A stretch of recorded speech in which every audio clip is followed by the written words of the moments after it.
Things are looking better than they did last time. Stay on target. Hey, there's an ad starting soon. We do appear to be live, All right. which is good. How's your weekend, Dad? It's good. Good. Got to go play cards all day on Saturday, Nice. Did you win? and I got Did, to did you did you win the Magicals? I won 2 out of 5 matches, Mm-hmm. which lots of room for improvement. I was playing a new deck today. Not today. I was playing a new deck on the day, Mm-hmm. and so I wasn't holding myself to like a super high standard. So going 2 and 3 is like, not what you want, but I got some matches in. I got a little bit more comfortable with my strat. Nice. I had some really close ones. There was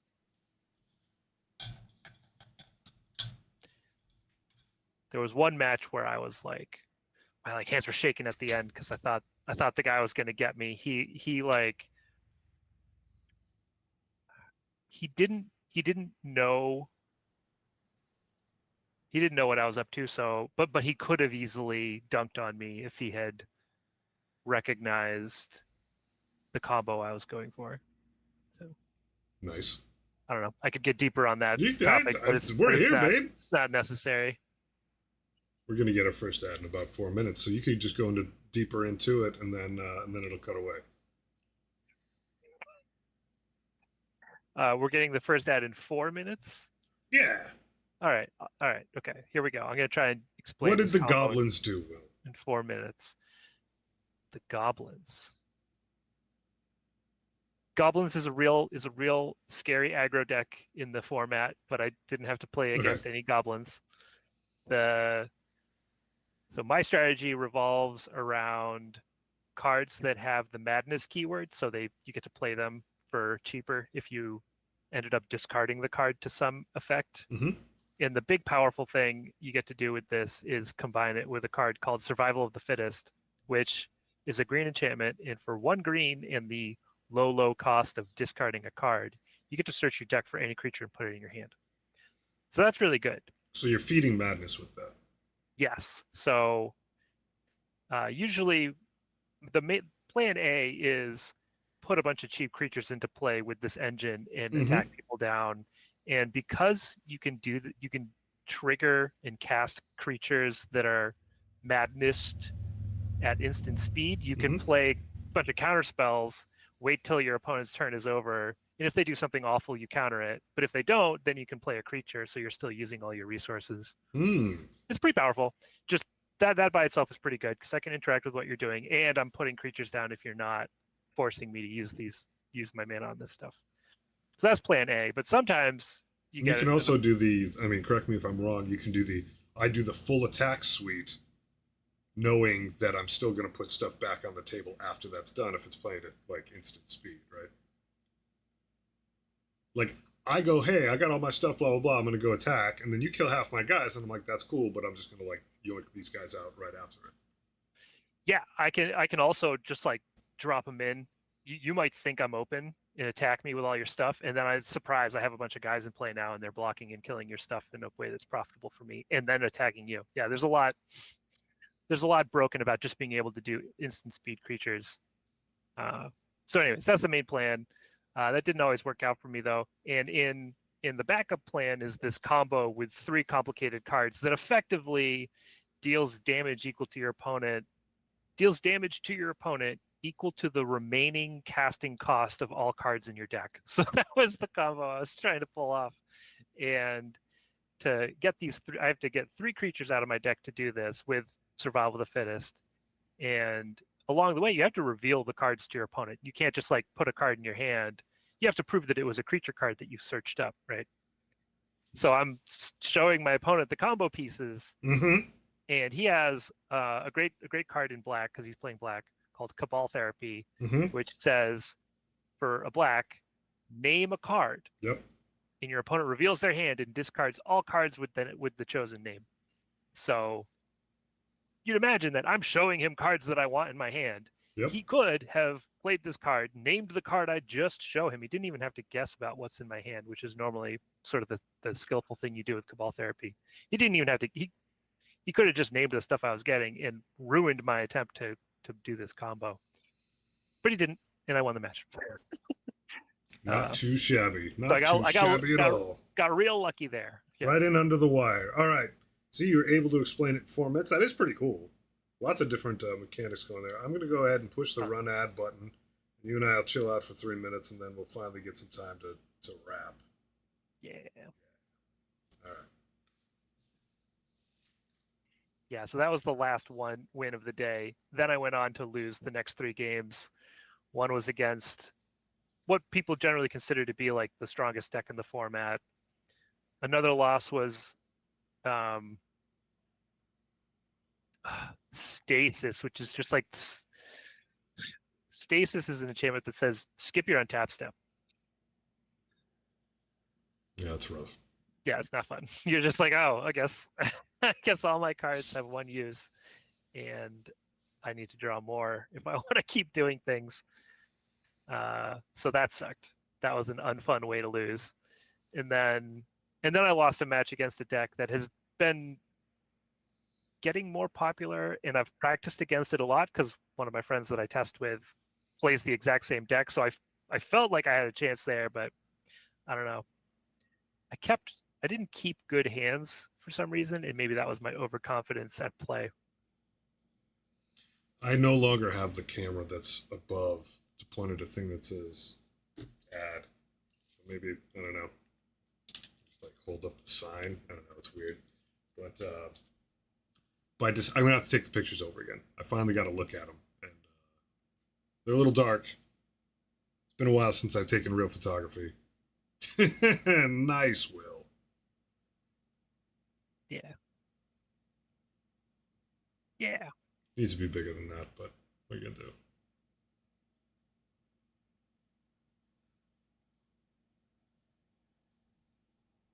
That's good.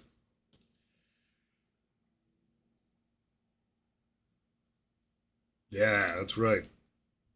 One of the things I want to do at some point, especially now that we're in an ad break, I want to hide a QR code in a level and have that QR code go to like a non-linked page on Go On Site that gives you a password for a level. That's cool. So you go into this bizarre, because it's a grid. You go into this bizarre level, and the stuff that's laid out on it to start forms a QR code, or the background of it, or something like that. So maybe just hide it off screen somewhere. We'll see. Yeah, the starting layout of the level. Well, it wouldn't.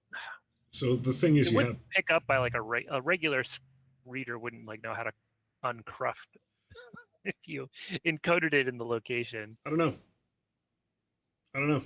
I don't you have had any, an I item don't that have any was problem just a talking about black this live. square. Yeah, or I could just put it like off in the woods somewhere. We're going to come back for an ad in a couple seconds, but something to think about. Just planting that seed. Cool. I hope we're back. At least that's what the doohickey tells me. Did I grab a hair tie? I did. Sweet. So yeah, I was sweating it out in the yard, and I realized I don't have an SD reader. I gotta take my headphones off for a second. Tie this business up.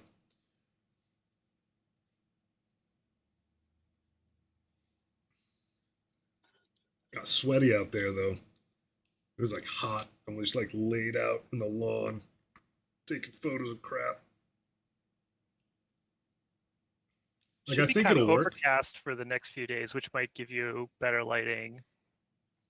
Yeah, it's the main thing is I didn't have it set to auto exposure. I think at the time. In fact, I'm certain of it. I'm looking over at it right now, and I have it set to manual exposure when it's sitting over my desk looking at my model, so I can like very finely tune how much light's getting in. Mm-hmm. And then I didn't change it when I was outside, and I definitely changed the lens to a nice long boy. But I don't know. I think it'll be neat. It'll be cool. Yeah. So this little guy sitting next to I'm me. excited to see Yeah. how it turns out. Good, good times. Do you want to talk about, I don't know, as we get warmed up, the spice? Sure, warm warm up with some Warm up with good. Every time I walk, desert planet survival game time. I swear, every stenography go full ARPG with it for per Joe. Yeah, no doubt. Every time I walk out of I my was gonna use base that chat. in Dune Awakening, I'm like, what a hot day it is outside, and man, is it. That game feels hot. They did a very good job of it making it feel like you are out in the desert insufferably. Like Yeah, daytime's a pain. Um, the heat's brutal. Finding water's a pain in the butt. Eventually find plenty of it, but I've been hoarding water like crazy. I have so many cisterns in my base. Finally, like upgraded to the bigger cistern. We gotta decide whether or not people are gonna move out, move to Will's world.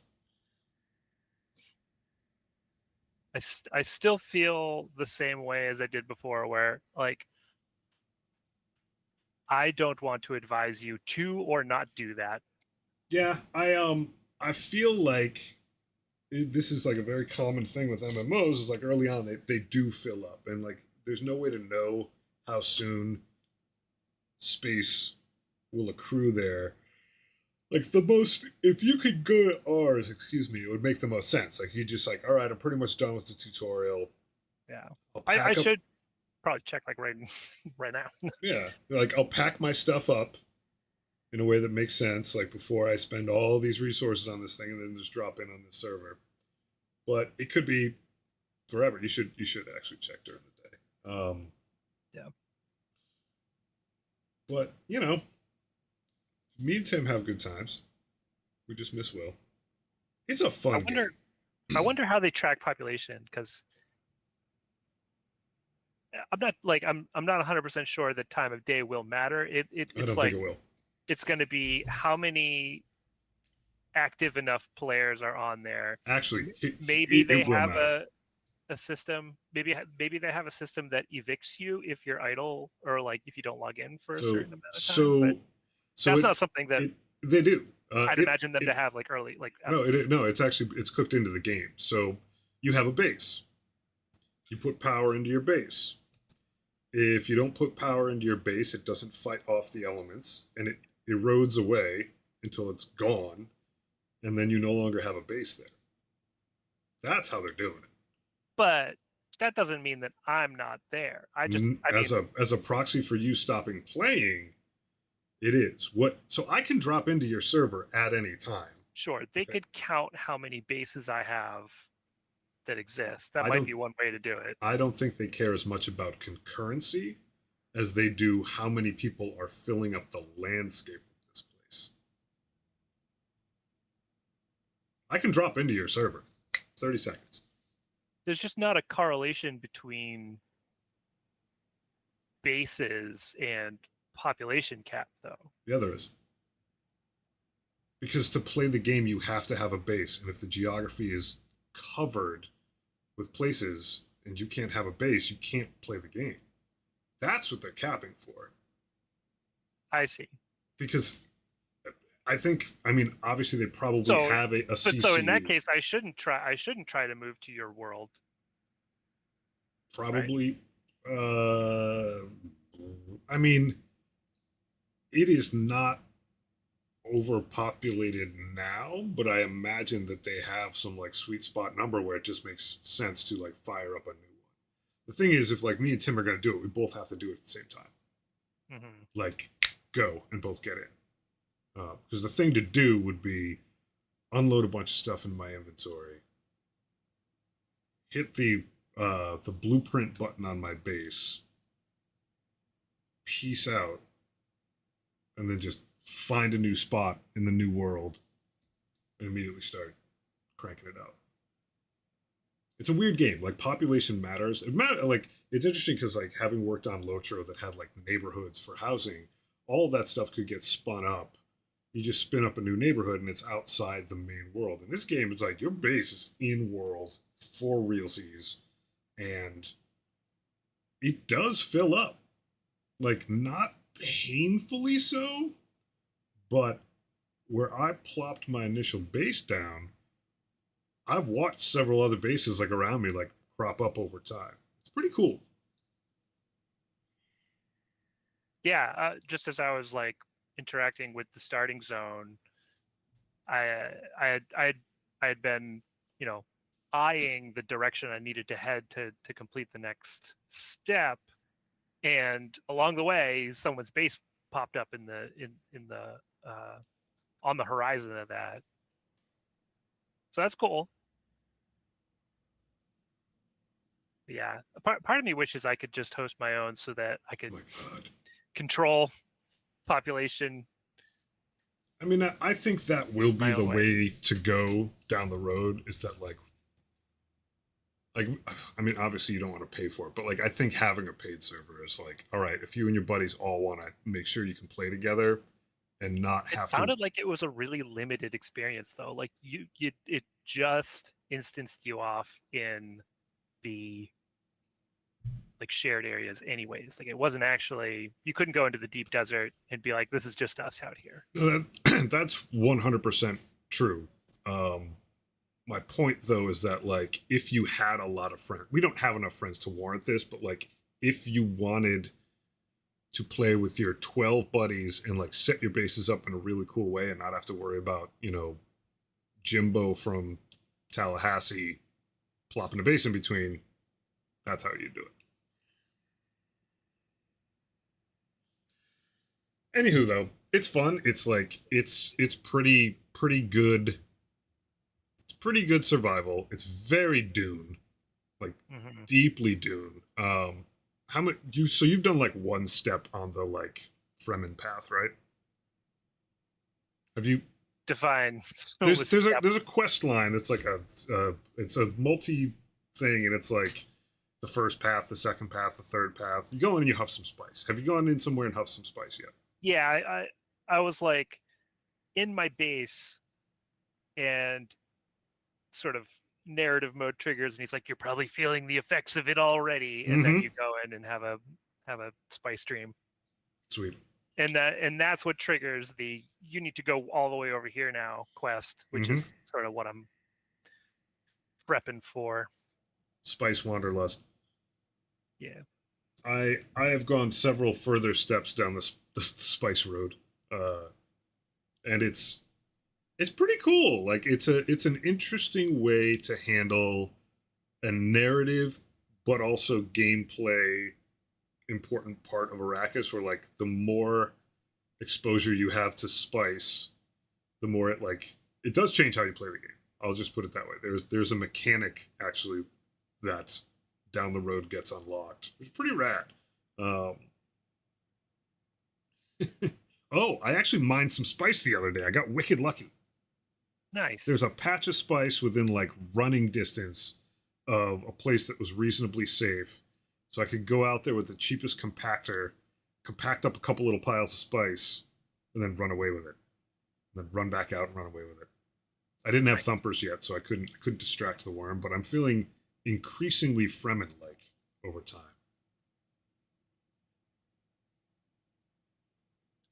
Yeah, I'm like Thirsty. feeling like an off-wilder still. Mm-hmm.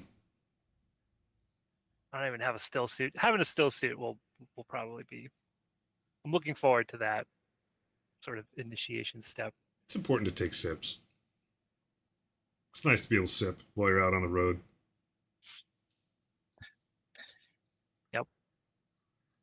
Yeah, I want to go out on the road, but I keep running out of water. Yeah. Have you looked at the planetologist tree? Nope.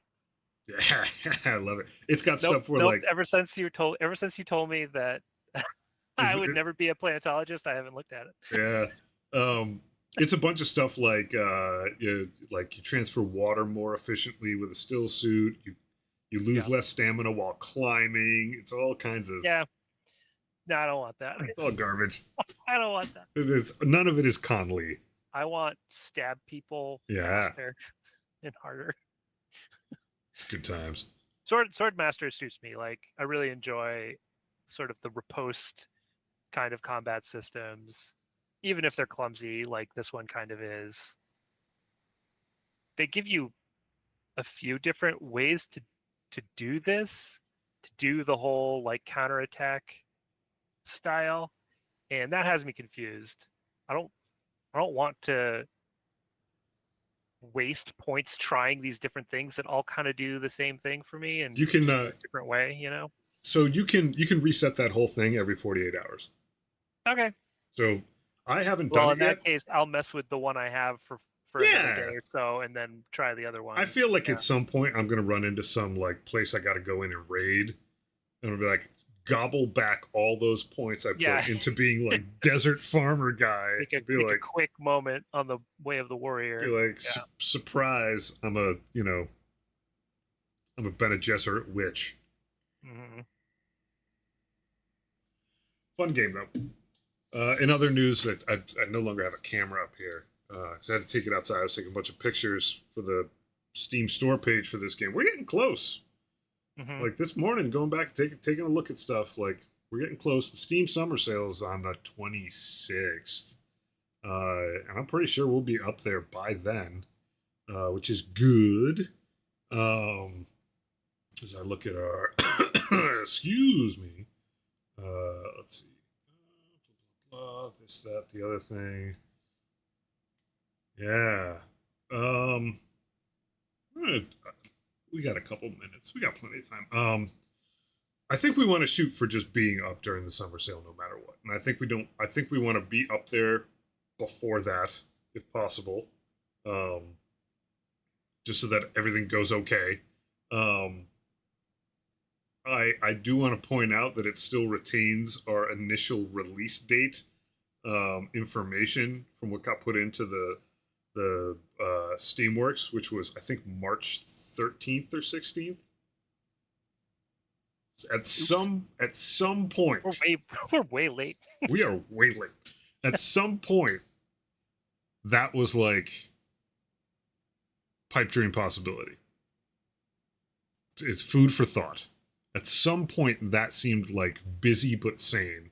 Obviously, we've changed quite a bit. Obviously, that date predated going into Next Fest and getting feedback on the game. Predated you moving on to the team. Predated all kinds of stuff. But the original date that I put into Steamworks was like March something. Yeehaw! Welcome to Game Dev. Yeah. So we do got a crank. Yeah. But we're there. At the same time, like we haven't been letting the marketing team down here, right? Like no, and there's a lot more game. Like that date went in there when there was one very practice like level. And that was it. And we decided there's a lot more game to be put in. Yeah.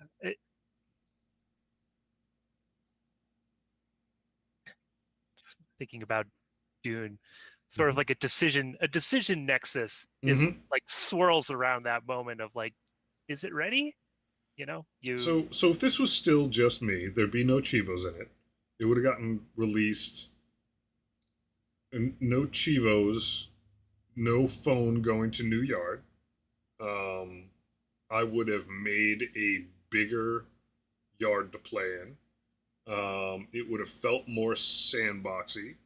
And it, there's an argument that it, might have done okay. I don't think it would have been what I wanted, but like there's a pretty big transition when it's not like, oh, we got more manpower, therefore we're just going to do 50 extra features. It was like, no, this is within striking distance. And when you do like transformative changes like that, it's a lot of work.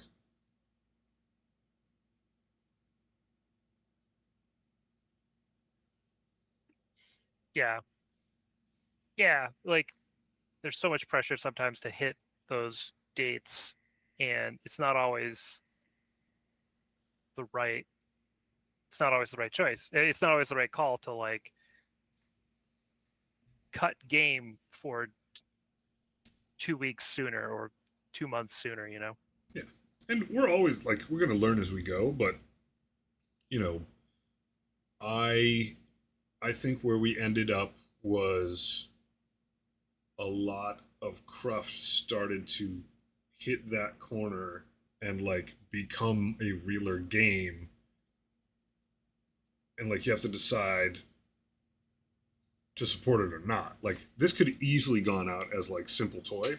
I don't know how well it would do, but now that we're like up on it and literally almost there, to be able to say with confidence, like we're like probably one hand worth of full time days of work for you and I. I'm more worried about the store looking all right day one now than the game looking all right in a few days. Not calendar days, but the photo shoot was fun. Oh, you know what else I found out?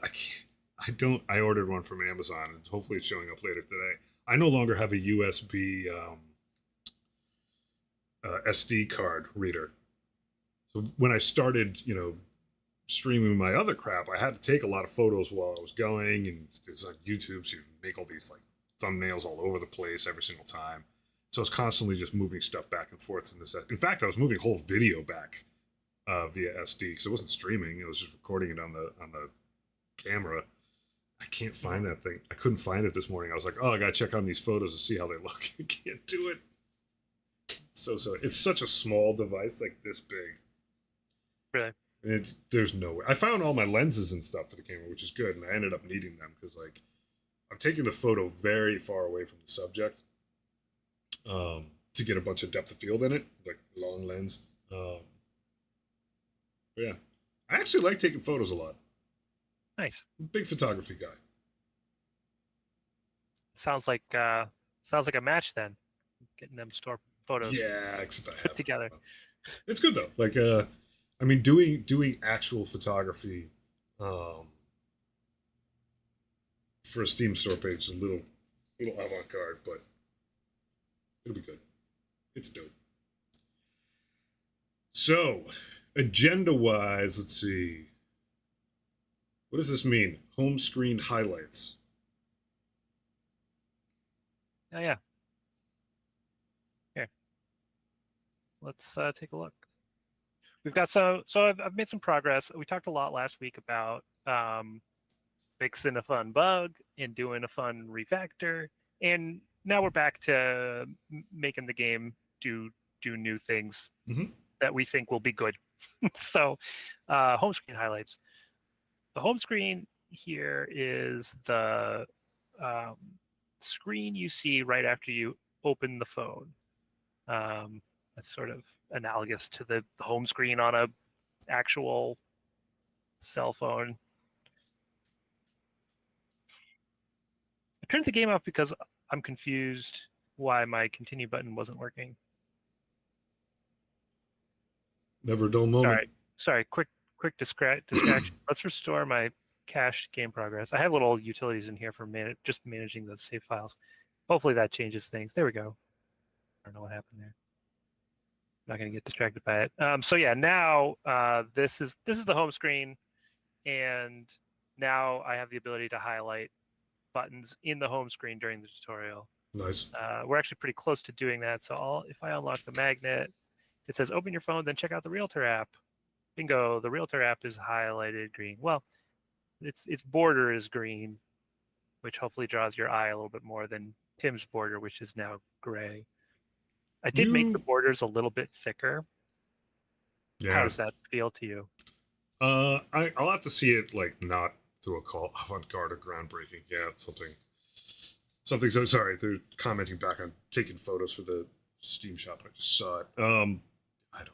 We'll see. I don't see many real photos. I don't know that it's all that evident on here. I don't know if we could throw a shader on the actual, like, all you're doing is taking the border of it and recoloring it, correct? Yes, I think that's enough for now. absolutely a yeah. This is absolutely a parsimonious approach to it. Like where hooking up a shader would be cool, but I also don't immediately know how to do that Yep. in UI Toolkit.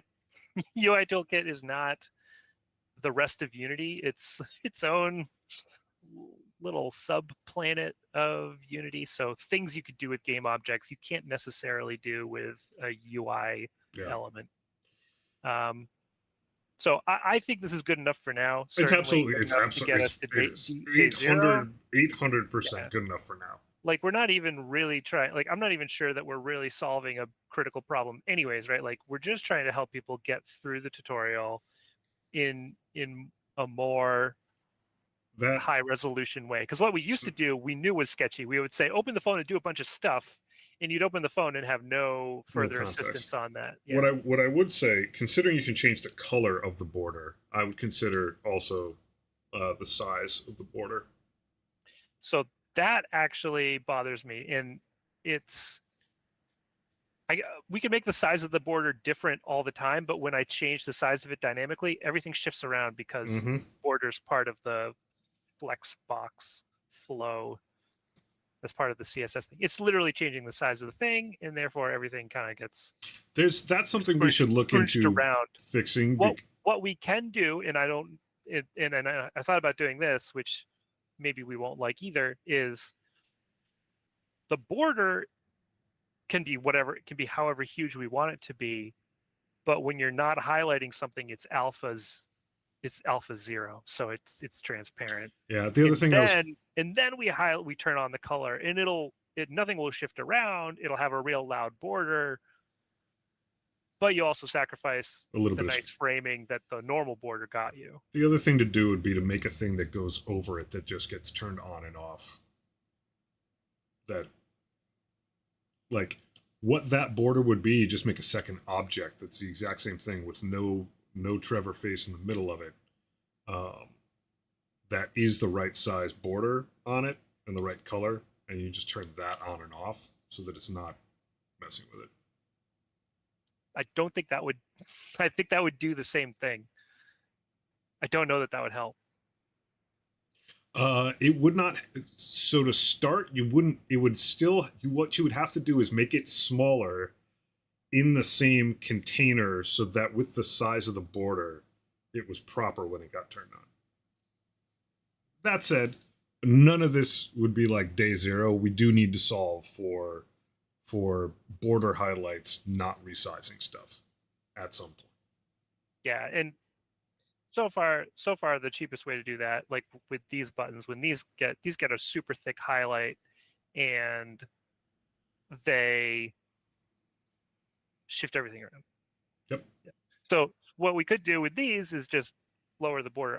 I don't know that we need a crazy thick border. I feel like having a brighter color helps it stand out just enough to get you through. Like we don't need the hit you over the head tutorial, but we do need just a little bit of help on some spots. It could also just be an overlay that is like a piece of something art. I have a faint memory of dealing with this problem and solving it by creating an invisible object that was unanchored. Yep. Borders of change in stroke weight didn't affect the rest of the layout. Yeah. Well, unanchored seems like the key there. Yeah. And unhinged. I don't mind that, and I can see how that would work. I would really want to be sure that I'm never going to change the content of that UI ever again. Because as soon as it shifts, then I've got to go make sure that the unanchored object also shifts. It wouldn't be awful. It's a shame you can't just give it a drop shadow. Yeah, you did say it was the correct solution. A solution is often all you need, though, right? Like. Yeah, no, that's like that is 100% what we're horse trading right now. It's like, how would I do this? A, so I never have to come back, but B, so that it's more pronounced. But I think we're good for now. I think the other thing right now, in this case, is that there's not a lot of elements there to give it context. if we had to teach you something and Tim was there with Otto, with Sarah, with blah blah blah blah blah blah blah blah blah blah blah blah, and he was green around him, it would stand out. Right now, this does actually stand out a bit. Yeah. In fact, here let's go again because I've got more of this to show. And so Yeah, there let's is go again.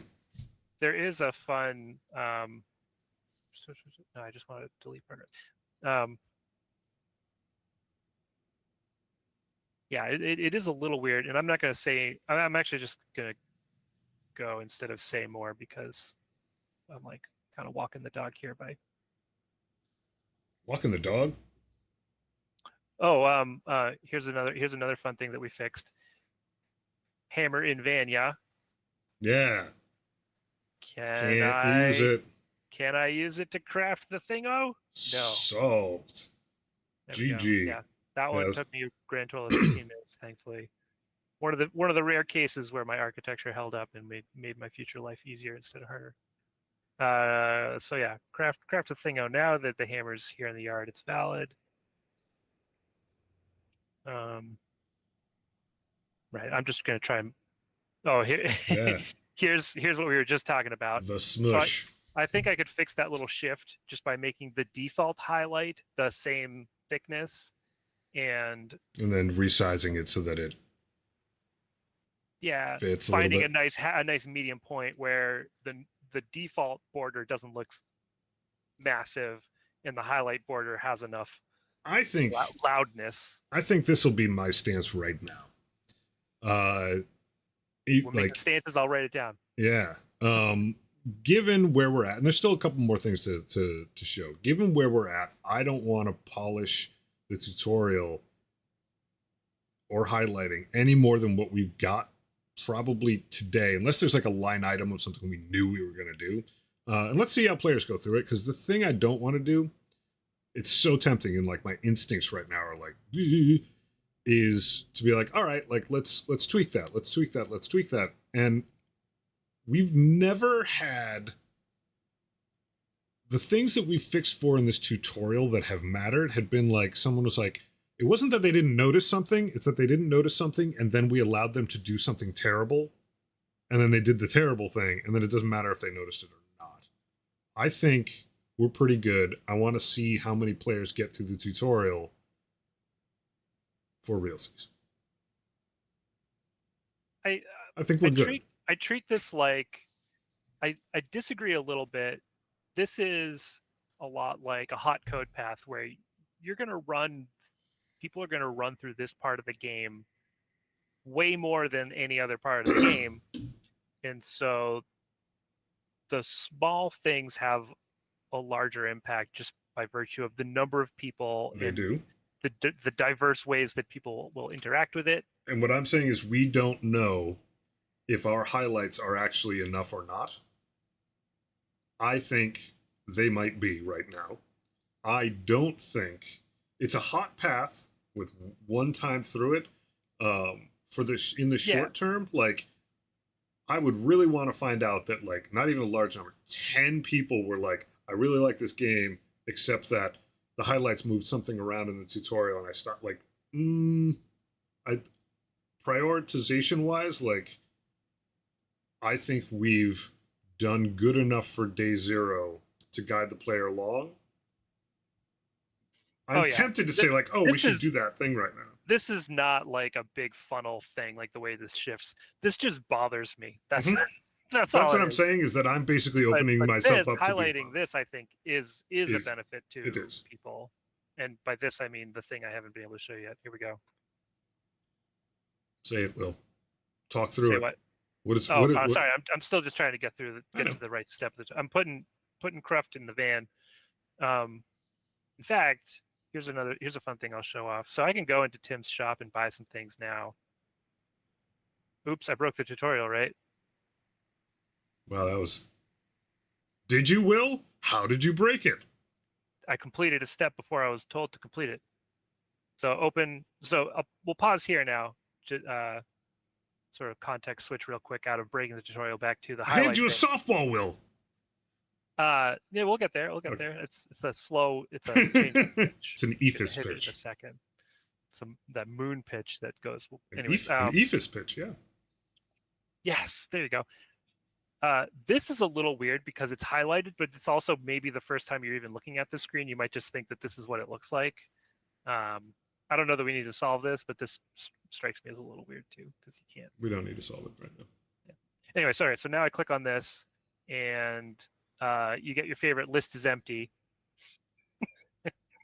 But look, this is highlighted because we just said, oh, you already bought all the stuff that you needed to buy from Tim, so you're on to the next step where you get a cow. So you didn't break it by doing things out of order. That's right. I did. I made sure that if you had already bought those things, then we just complete the step and move on. That was one of the best radio handoffs of a softball. Now, how much would you pay? I love the fact that you defied it. Perfect. Sorry for you went through my tutorial differently, and it still worked out. Yep. My radio tutorial. Very meta. Mm-hmm. All right, so now I'm just gonna. It will. Soldier it on through the steps here. What's that? We're gonna come up on a forced ad no matter what in a minute. Do you think now's a good time to just hit it? All right, let's just hit it. I'll do some steps that we've seen a million times. Sweet. All right, we'll be back in 3.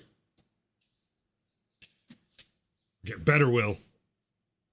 My producer director sense of when to look over at that.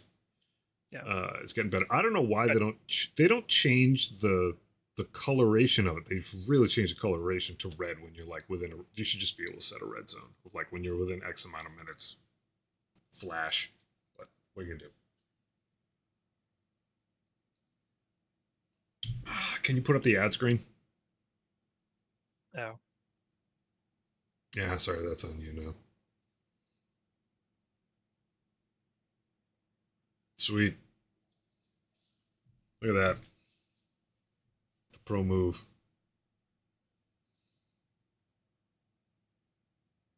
We're doing it, Will. We're running a TV show.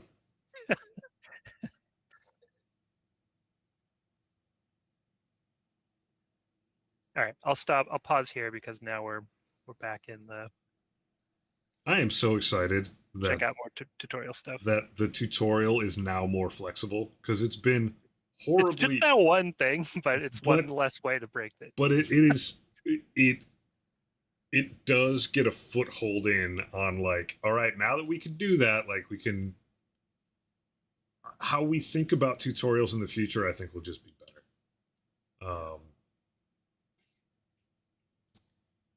I think it's a good move, and then obviously like the hammer. I'm not going to fall for the banana in the tailpipe, like the hammer in the van thing.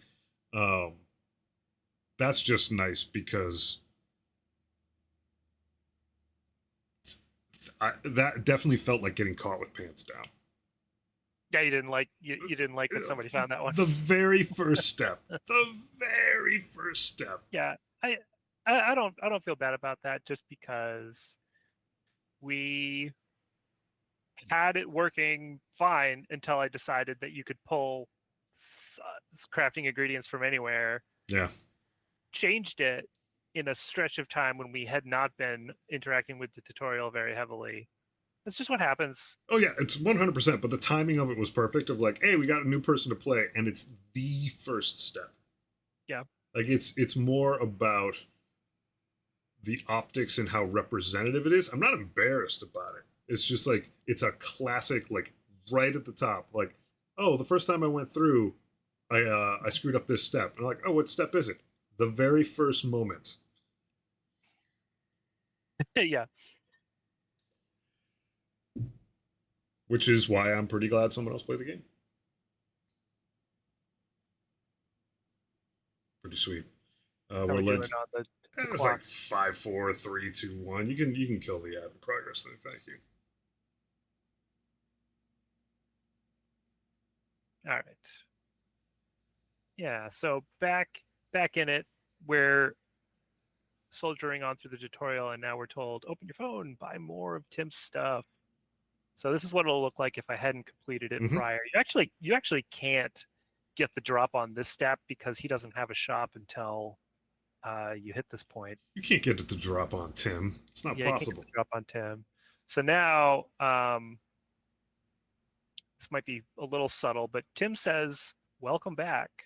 Here's all you need to make flour," and then each of the flour items are given our lovely Nice. green bounding box. I like how Yeah, sterile you said bounding box. Like we're not trying to oversell it.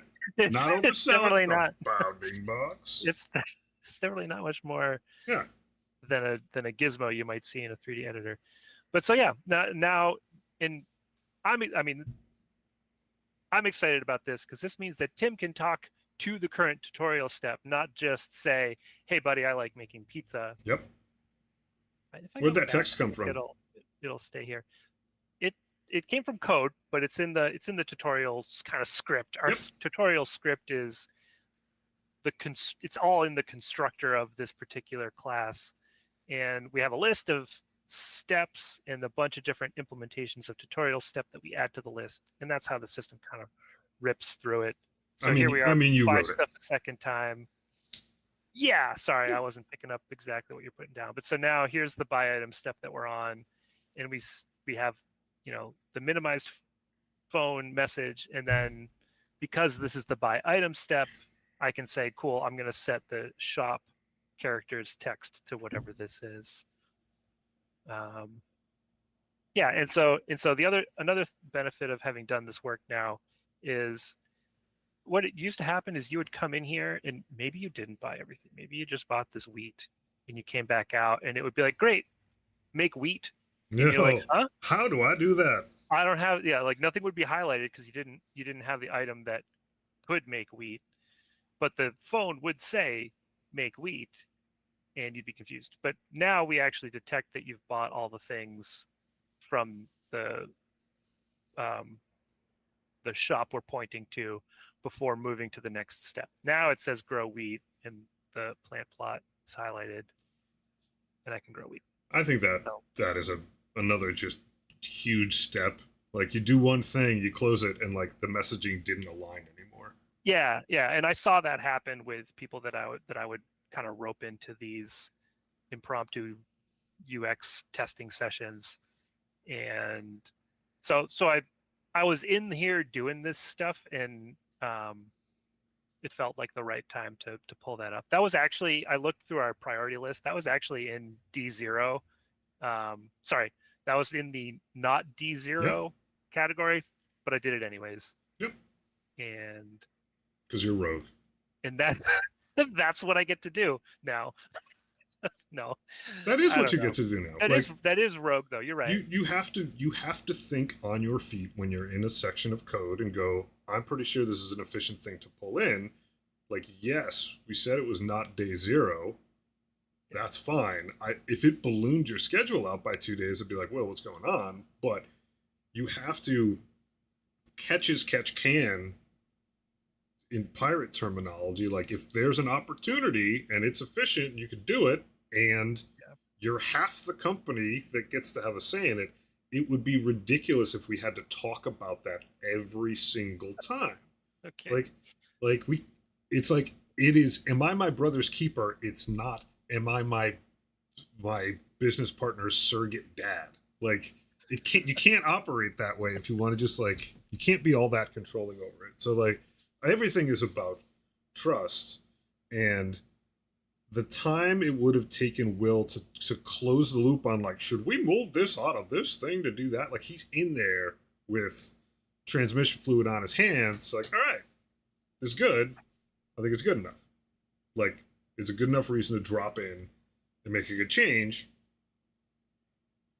You have to take your prioritization efforts with a grain of salt. It is, how do I choose what to do while I'm in a spreadsheet?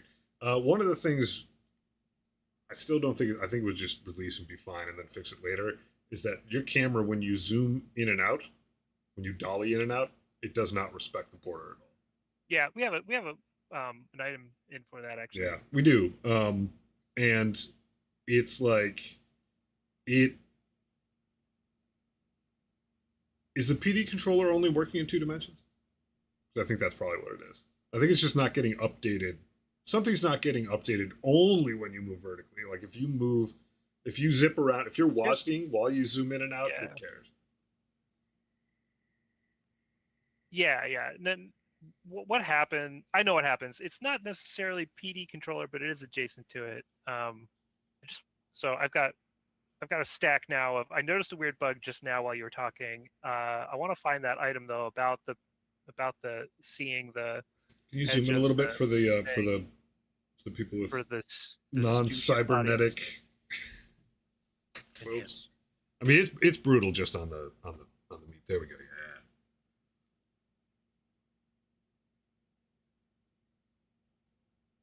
I really want to do this. See what those three. So highlight, tally, data builder, tags. Where'd it go? I should maybe search. What am I looking for? Background. Oh, background highlights. Oh, bad. Oh, Aha. Yeah, it's at the end of the list too. yeah. You can look past the edge of the BG when you zoom out. I actually think this would be a pretty quick fix. I don't even think it's a 1.5 anymore. But what's happening is zoom, the the um, the zoom level of the camera is not governed by the PD controller. And It's the ungovernable. last time I was in there, I separated out some of these different camera operations, um, such that if certain buttons are being pressed, only the relevant code for those buttons runs. But the side effect was that when you mouse wheel now, only the mouse wheel code runs and not any of the stuff that PD controls the camera around in space. So it's actually we're not running the PD. We're not changing anything about the PD controller at that Right. You're not telling the step. PD So controller to it's update. not doing the bounds checking that we generally do right before I give the PD controller a new value to look to. So I think it would be a pretty simple fix to get that working again. And there's other Zoom stuff that I'd want to batch with that. I know we've talked about how when you mouse wheel, folks kind of expect the camera to Go where the cursor target is. the thing that your cursor is over rather than just very straightly. But the zoom focus right now is just the center of the screen, Yeah, but it should be. it's just change elevation. Yeah. What's the Simpsons quote? Or no, it's Futurama. It's like change like reduce altitude, change direction, increase speed. Is what like the space alien guys say because it's like Space Invaders. Anyway. As soon as they like do a flyby and then it's like reduce altitude, increase speed, change direction. And I'm pulling this up into here just for now because I want to find that other thing and put it with it. We don't have to change the priority of it, but I do want to not lose that. Do we not have? do not have what? No, that's not it. An item for focusing on your mouse when you zoom. Yeah, throw it in there. If it gets duped, we'll have fixed it and or enhanced it, and we'll be like, wow, we already did that. That's awesome. GG.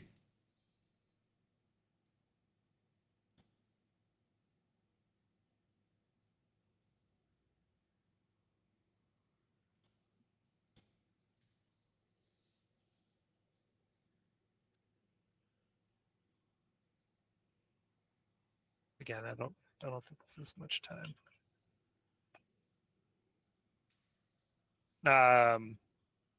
Do you want to take a stab at putting a P on this now? Where was the other one? The other one was not day zero. I think we call them both. We'll change them both to P2s. Nah, change them both to P3s, and we'll bundle that up with the camera thing, and then at that point they'll be right next to it. And if we decide we really want to pull the trigger, we'll just grab all of them and yeet them. Perfect. Together. What's the order I'm going to do this?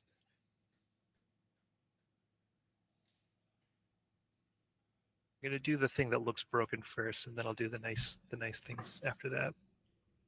I gotta drop a thing in chat, don't I? Do you? Just like links to crap. Oh yeah. Hey, I finally obliterated the at everyone uh, announcement. A couple people were like, "Can you just change that from at everyone in the Discord to be like, hey, it went live," which means probably few people are going to show up. But Yeah. at the same time, people getting that notification at work, I could probably change it to at here. Change it to at here. At everyone's kind of violent. Let's see. Where are you? It just makes sense to just have this filthy thing in the chat every once in a while. All right. So popping items off my mental stack here. Hmm. Before we got into that camera control discussion, I had noticed that we're once again at the point where we're told to go into Tim's shop, and now it looks correct. But the first time I went in here, it's almost like we didn't advance past the step that highlighted this, because I opened this up and didn't see these items highlighted. Did you see the items? Yeah, I saw the Okay. item. They just weren't highlighted, which was weird. And then I opened it up, went in again, and then they were highlighted. So I've got a note to investigate what's up with that. Thankfully, it didn't That too break dark. me, but it was weird. It was definitely not what I expected to happen. Messing with my lights. Confused why only that step would have this issue as well. You made it up. There's nothing wrong. Everything No, works. seen it twice. I've seen it's done that exactly twice, which is why my hackles are up. My hackles. They got my hackles. Does this entail also the shop messages? Yeah, that was the hey, welcome back, yada yada, right? That's the pitter patter from the I'm just looking at agenda items, shop messages. That is what Tim says when he says welcome back, Cotter. Yep. Correct.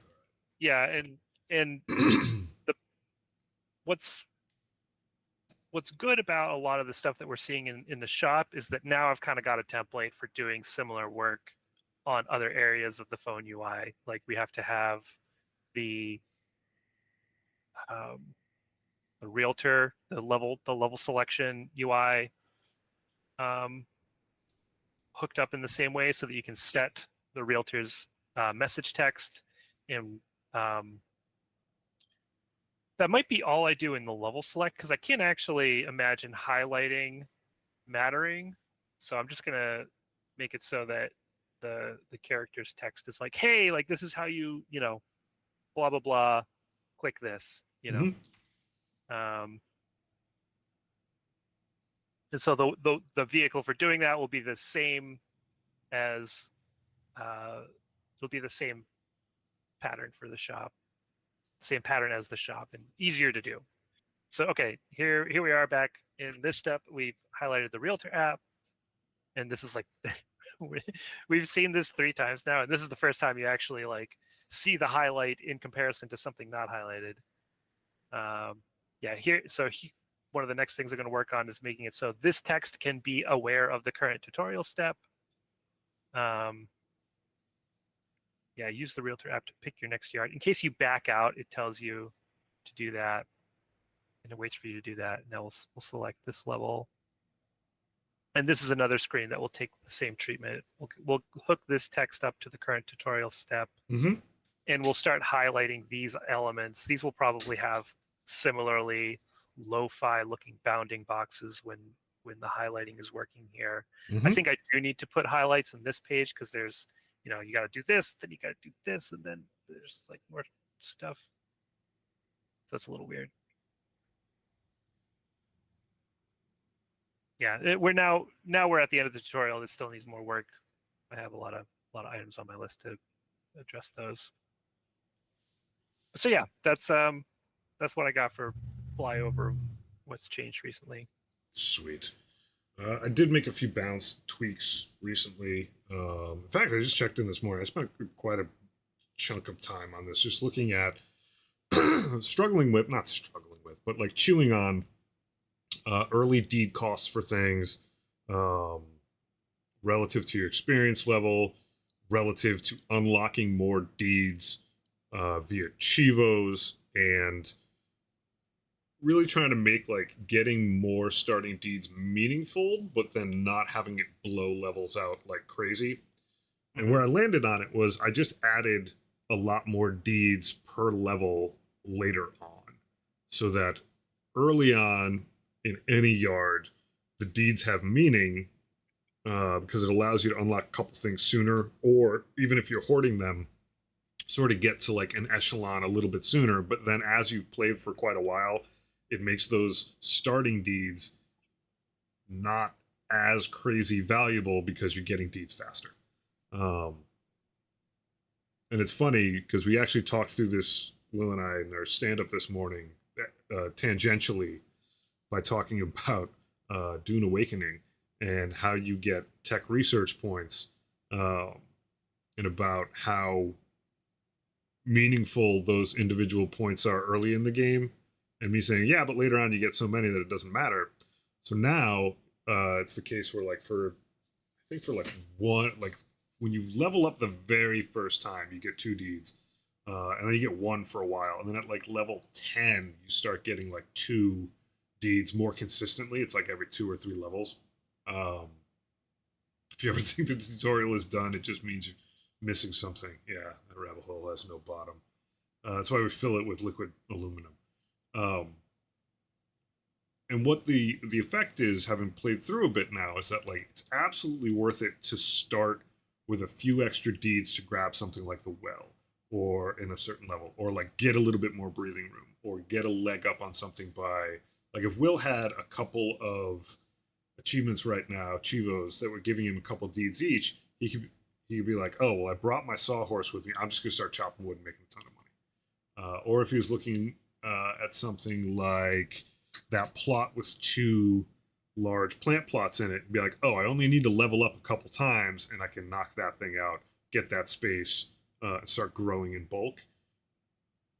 Which means I can make some of the more expensive stuff even more expensive if you're supposed to get it later. But then sprinkle on the individual levels more things that are early unlockable, and you sort of get like 2 layers, because I know now that the XP to deeds unlock curves more violently later on. So if you do decide to sit in a level, here's the main upshot of this. If you do decide to sit in a level for quite a while, you can unlock more of it than you would have before. Um, because a lot of things have the D costs increase as you get sort of further away for some big chunks. But if you're going to stay around for like 20, 25 levels, you start knocking out some of those big pieces on top of it. It's good. The difference between a 1 to 5 cost unlockable and a 10 to 15 to 20 cost unlockable is now more pronounced if you get some cheats. What was the other crap that I updated? Dig it. Yeah, it feels better. I'm also working on price hikes in different levels. Will and I had talked about this the other week, but in the level wide open spaces, which I'm actually going to play through a bit of. My save right now is right before leaving for that one. I got a couple Chivos banked. Hopefully that doesn't explode. Experimenting originally with this level, I'm actually going to take over. That's what I'm going to do. Do it. So I got in front of me. Game capture. Yeah, all right. So I hit this thing. I hit that. I hit game capture. That puts my game in a weird spot. Will, you still want to have something on screen just so your head shows up off to the side? Oh, And I probably need to take this thing so that it's still in my face. I could see when we got an ad showing up. The actual, yeah, game audio's coming through. That's pretty sweet. So let's see. I'll hit continue, and I'm in a pretty good spot. Oof. Am I in a good spot? Oh, I'm not in a good spot. I hit continue, didn't I? Am I on? Oh, that's why. I had to restart my computer to do some shenanigans. guess I gotta tune into the Twitch stream so I can see what you're doing. Yeah. So try that again. I didn't have Steam open with the right account. That's what went down. Aha! My progress wasn't saved. So now when I hit continue, yes, looks much different. I'll make room. I'm probably not going to make room. Much better. So our progress system is tied to Steam right now. I've got all these guys ready to cook. All these Chivos. It's exciting. Which means I'm going to unlock wide open spaces. I don't know if I'll end up getting it served to me. But yeah, cast rules everything around me. Balboa, first draft, and land claim. Which means I'm going to start with 3 bonus deeds. I'm going to actually have the drafting table, open the level up. I'll get some statue recipes, some starting money. So now I'm probably going to have to password into wide open spaces, I think I'll have to do that. So I'm going to go through the flow. Well, see what happens, because it might serve it up to you just by virtue of there not being very many in the hopper to begin with. It can't serve it up to me because I have to do it before. I'm going to get it as a result of leaving. Yeah, no, it definitely can't give it to you right here. Yeah, so I'll pick Prospector's Pass. I'm going to get all these Chivos. What I want to take with me is Forge, an Anvil. What the heck else do I want? A workbench, a magnet.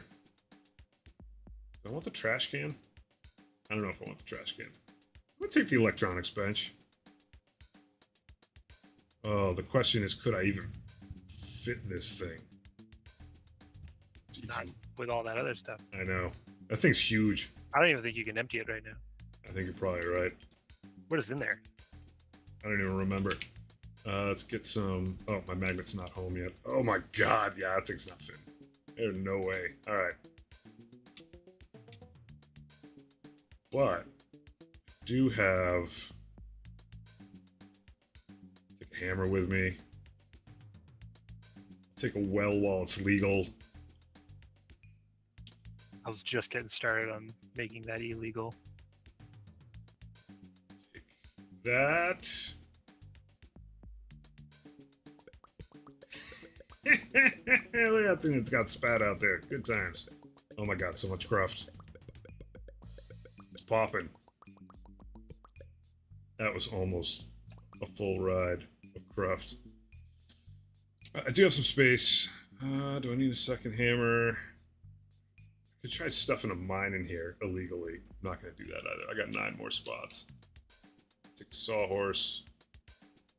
Take some iron. Trash can and a couple trash vouchers.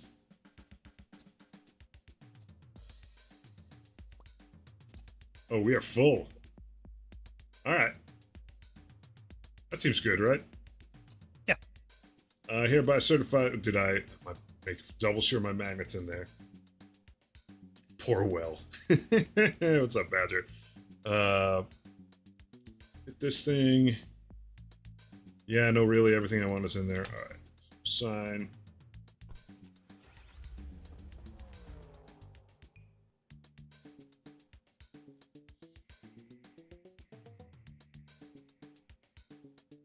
Oh, you know what's funny? If I do want wide open spaces, I could just repack my van up. Yeah, you just... It's not a bad thing. Not a bad thing at all.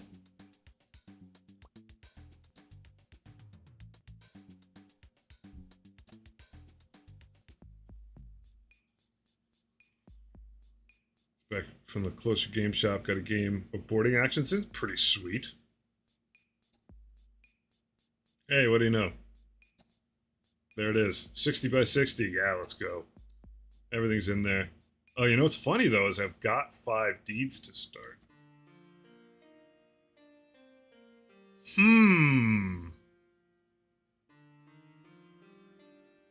Very nice. It is very nice. I'm not going to take a mine with me.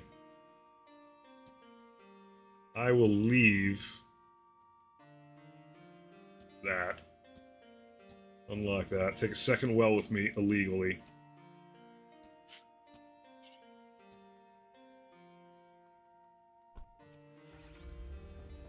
Who are you playing, and who are you playing as in your boarding actions game?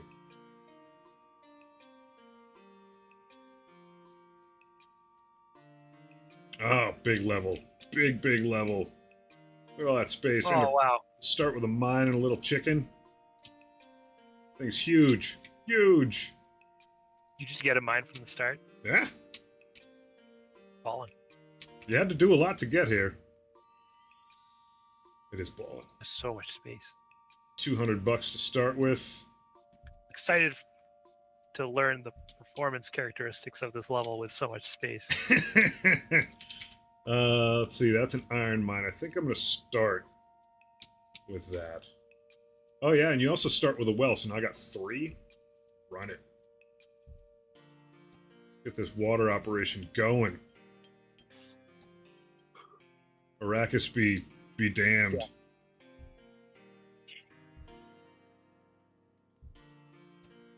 Yeah. Let's see. I want to talk to Otto. Get some pig cycling going. Do you think the border of the home screen app should be 1 pixel smaller? Do I think the border of the home screen app should be 1 pixel smaller? I was going to try to zoom in on it. You mean this up here? Yeah, any of the tiles you see on the home screen there. No, not that. Oh, you mean the actual Yeah, apps? on any app. Yeah. I would leave it. Okay. I actually think it's a little better, thicker. It Yeah. looks a little bit more like the old iPhone UI. Yeah, it does. I dig it. I need a pickaxe. So I was talking earlier about pricing, and basically what I did was like, all right, I want this stuff. I was originally not going to include a lot of what's here, and it sucked. It just genuinely sucked. So what I did was increase the prices on a lot of stuff. I have Tim giving some stuff away for free because I help where I can, bud. Just for fun, talk more about why that sucked. Like, what was the clinical reason? The clinical reason, goal formation was to be super clinical about it. It was a pain in the keister going, what do I want to do next? I don't know exactly. If I don't know what's in this level, planning for it, not that easy, but doable. But then once I got in, there's so many dependencies in this web of stuff that you're making that I would have had to completely go around rather than just work with somewhat painfully. So it just didn't feel as good. Like if I went in here and I went, oh, I could buy nails, but they're going to cost me 10 a piece. I could be like, all right, I could bite the bullet and do that, but I know that what I want to be doing is making my own nails eventually. So the early play was like, man, 100 cash money for 10 pine planks, garbage price. But like it fits with the theme that you're very far away. It's basically like delivery fees for all intents and purposes. It felt better having to suffer through bad prices than to. Sure, it's less binary. Yeah, it's less binary. And I could do anything to get the 100 cash money I need for those pine planks. Yep. But if you're trying to navigate a graph of dependent systems, like there's not any play to that.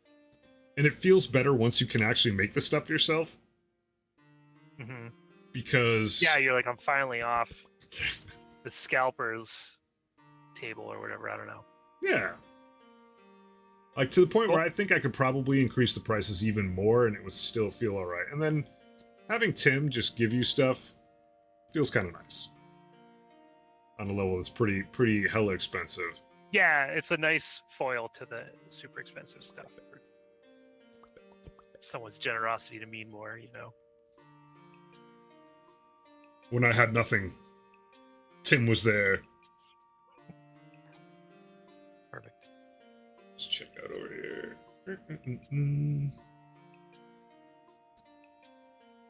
All right, we're coming up on an ad in like 3 minutes. I'm gonna just mash the button probably just to get it out. Well, I'll keep talking through a couple more things. So when I'm looking at this level, one, there's this big lake here that I want to get to. Even find out if it works. This is actually a station. Yeah, it's a smithing stall. I gotta fix this.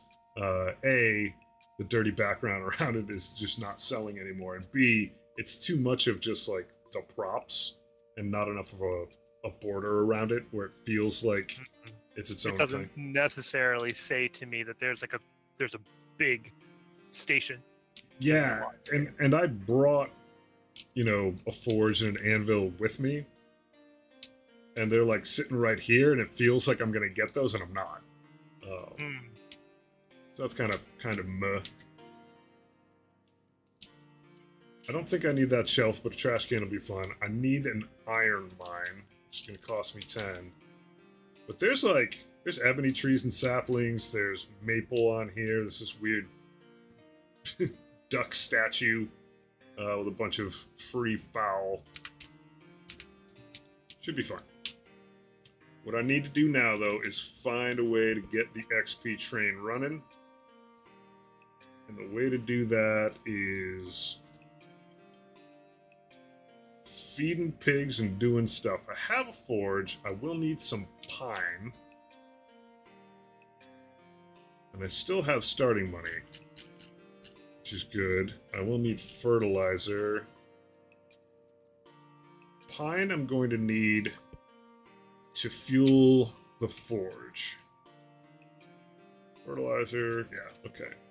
So you do one of these, and then scoot you over there. Grab my composter over here. I'm doing the less efficient one because I just need fertilizer right now. I just need one of them. Not really doing crazy cleaning yet.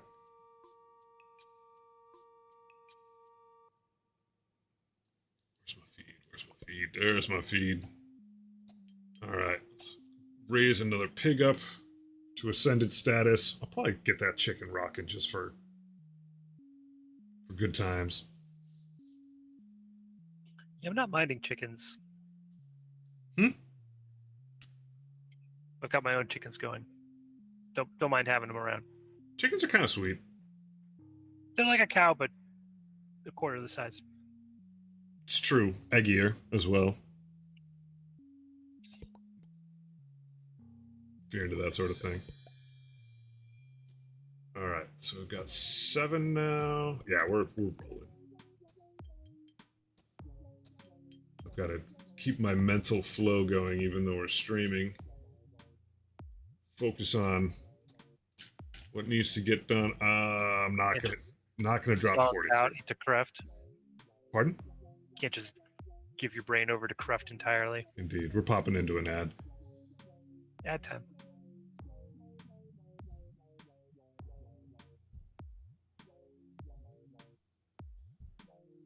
Maybe I can spell out ad with Cruft and zoom in on it.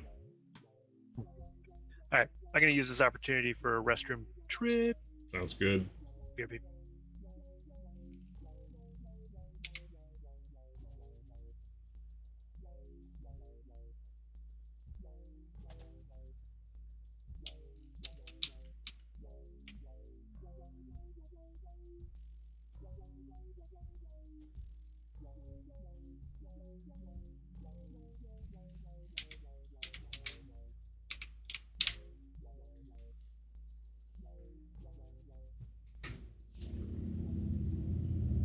Good times.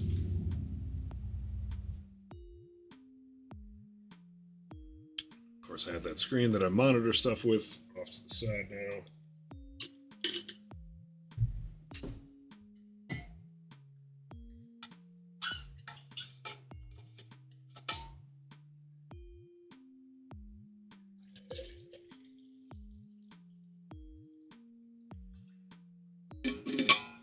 Oops.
All right. I think we're back. I I think I'm hope we're back. back. All right. Sweet.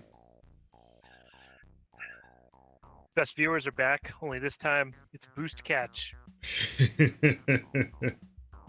Guess Stream Boo wasn't performing well enough. Indeed. All right. I did manage to put up some sort of ad message. So, main things I'm doing right now are making sure I got a thorough stockpile of sweet corn and barley that I can grind out for animal feed.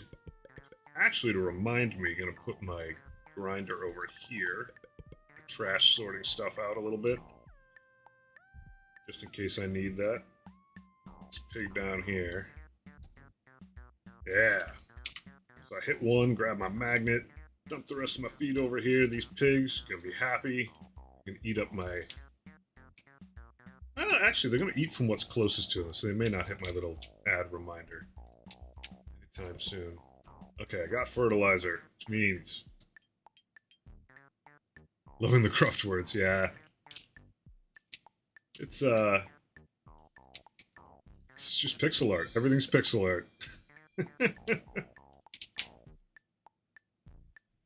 I work with what we got. So my camera that I would normally just point at a hand-drawn, hey, we got an ad running thing. I had to take that camera down today, do some stuff with it. You just improvise. Alright.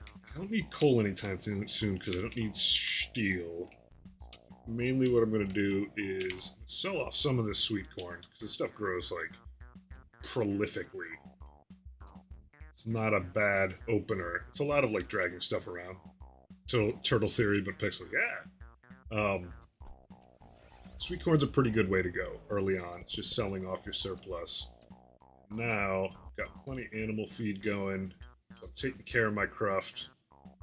Make sure that I'm being a good citizen, checking the well. There is no DPW in this level.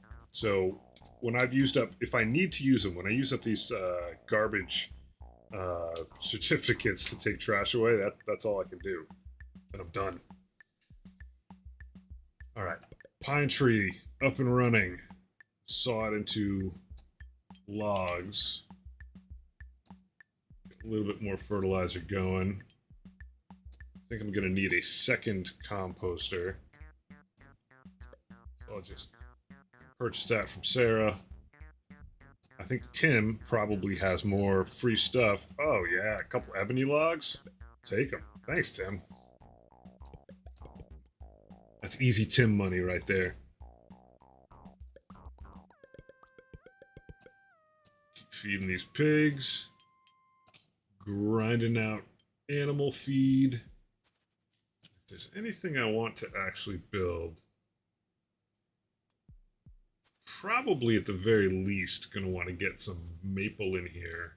I'll start making iron ingots, but I don't want to be paying. $20 isn't terrible. I gotta up these prices. $20 is not terrible for a pickaxe, but I don't want to be paying for them every single time I lose one, and I will lose them. So this is enough pine logs, which are used in a lot of stuff. In forge, iron, copper. Basically, steel and aluminum use coal. I don't have to worry too much about coal yet. I don't even know if I'm doing anything steely. But let's see what else can I do. Let's raise that chicken. Feed out. Pigs going. Everybody's working in concert now. Only going to grow sweet corn. Mostly doing that for cash money. All them wells. Good living. Just being able to go over there and crush them. I'm going to cut this ebony out into planks because it's worth a lot. A little bit of effort, but well worth it. I don't even know what my goals are right now, but I got a lot of space to work with. Can you do progressive costing in the shops? First pickaxe on a level is 20, and 25, and 40. Not really. Not exactly, yeah. The shops are pulling. Z can punch in multiple shops per shopkeeper, and when it refreshes, we pull one out of the hat. And it's not even that sophisticated of a hat. It's just a straight up random Rando hat. Yeah. That said, what it does do is on a lot of the levels where the DPW is there, sometimes it's at base price. Sometimes there's a thing called water shortage where the well and the water vouchers are hella expensive. And sometimes there's a landfill crisis where the trash can and the trash deeds um, are a bit expensive. Those actually do go up progressively, but it's within one shop. It's something we could consider. But the simplicity of it, just kind of random rolling right now, has been pretty helpful, so I don't get myself into too much trouble, which I do a lot. So yeah, 36 cash money for some ebony boards. Thanks. Good enough. Bunch. Yeah, it has been good enough.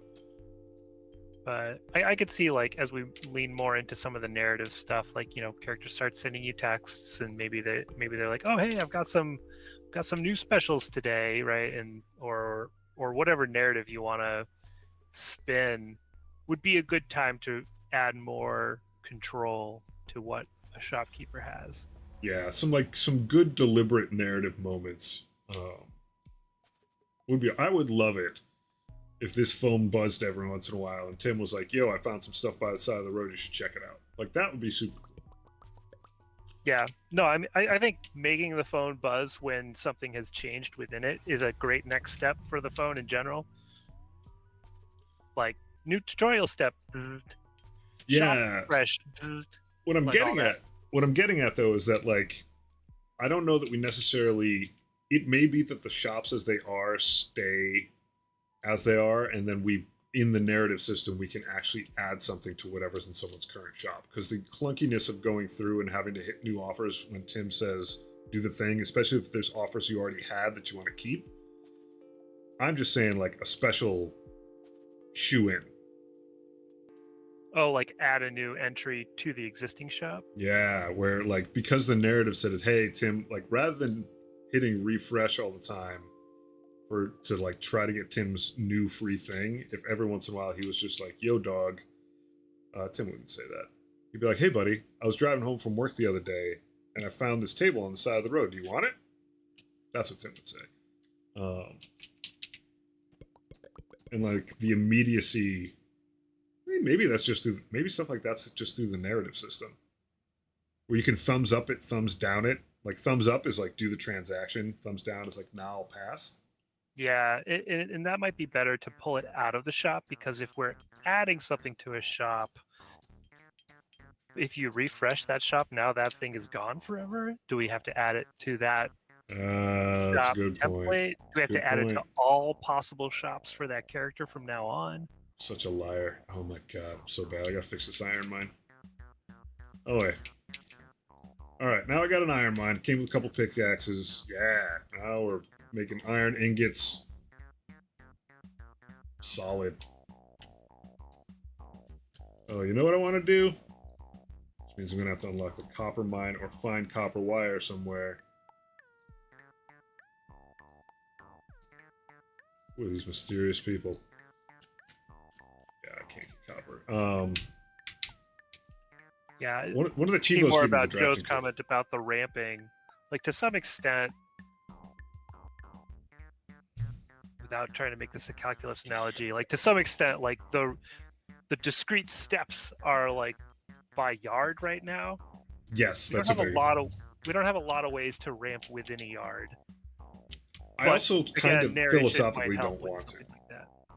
Like, I guess where I'm at is that I would rather price this pickaxe at a spot where it's a bit painful in the beginning, and then I'm either making enough money as a player where I don't care about the price anymore, or I'm making them myself, and so I don't care about the store anymore. Like, I'd rather it was an echelon that you not easily, but absolutely crossed than have it scale up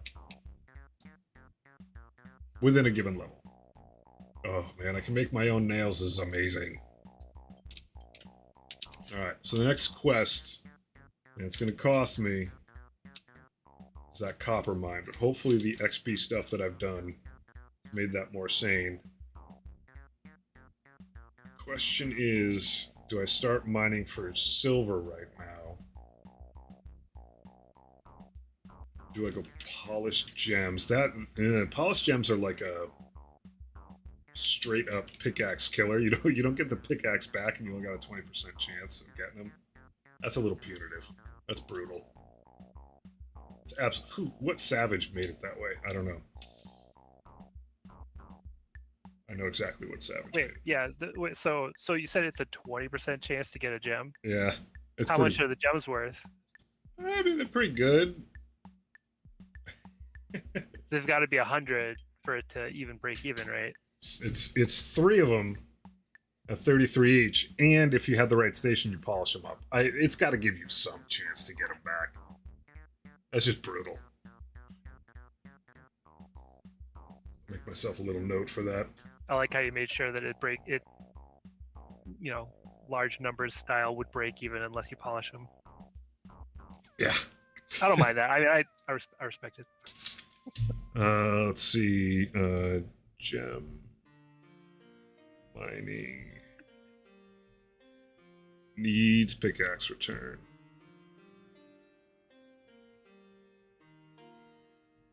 Just give myself a note. I'm still gonna make it brutal, but like 0 is like rough. I don't know. Maybe it's fine. Maybe when pickaxes are painfully cheap, I won't care.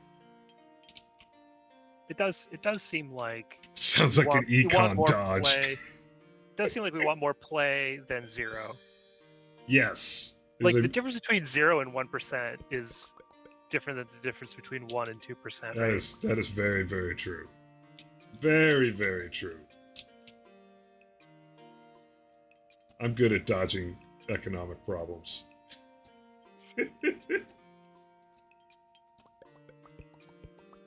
All we did is make craft and get nothing back. That said, I'm doing pretty good for money. The big thing is going to be, can I the time at which the shop restores. Oh yeah, 2 free nails, thanks, babe. Best.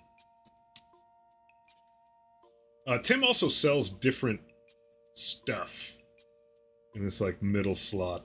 So like 10 cash money for 10 dough is like kind of a no-brainer. You just make bread out of that. If I had a thing to make bread with, oh, what a crazy level. Should I do that? Tim's tempting me.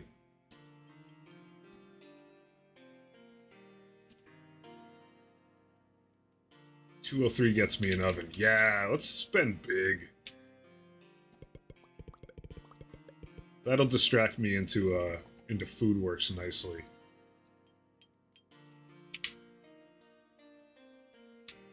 Sell some fertilizer. I'm actually going to sell some water. Water Sellers Guild in the house. When do we get a Dune level? I'm already I'm already working it out in my head. I'll just put it that way. When I fired the game up this morning, I was like, yeah, there needs to be a desert. Yeah. Gotta have it. Alright, so let's do more of that. Let's get some more iron mining going. Pig cycling going. Hold off on that one. I need more money. More money, more problems. Let's grow another tree. That way I can chop down another tree. I could sell these eggs. Get a pretty penny for them eggs. They're easy to grow. Growing eggs. And they get me 75% chance of poop. Way better than the cow. Alright. Because I need money, I'm going to go with silver. Actually, you know what? I'm going to make a note. Pickaxe returns all of them. I'm going to rebalance them. Especially the one that never gives you a pickaxe back. The player hostile one.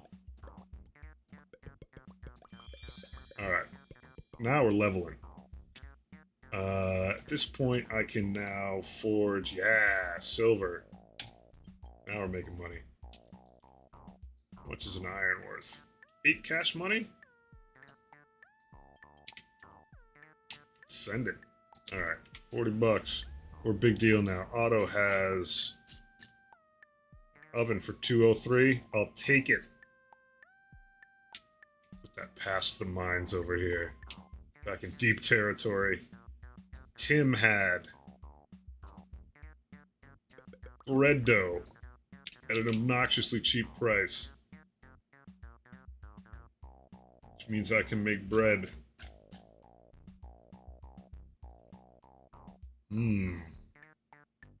Could go the pizza route. Could go the calzone, man. Brutal. Spinach, feta, and olive calzone. Can I get an olive tree? I've just been on such like a Greek salad.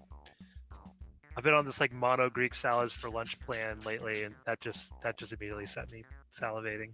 I only need 700 and something bucks. Brutal. I can do it though.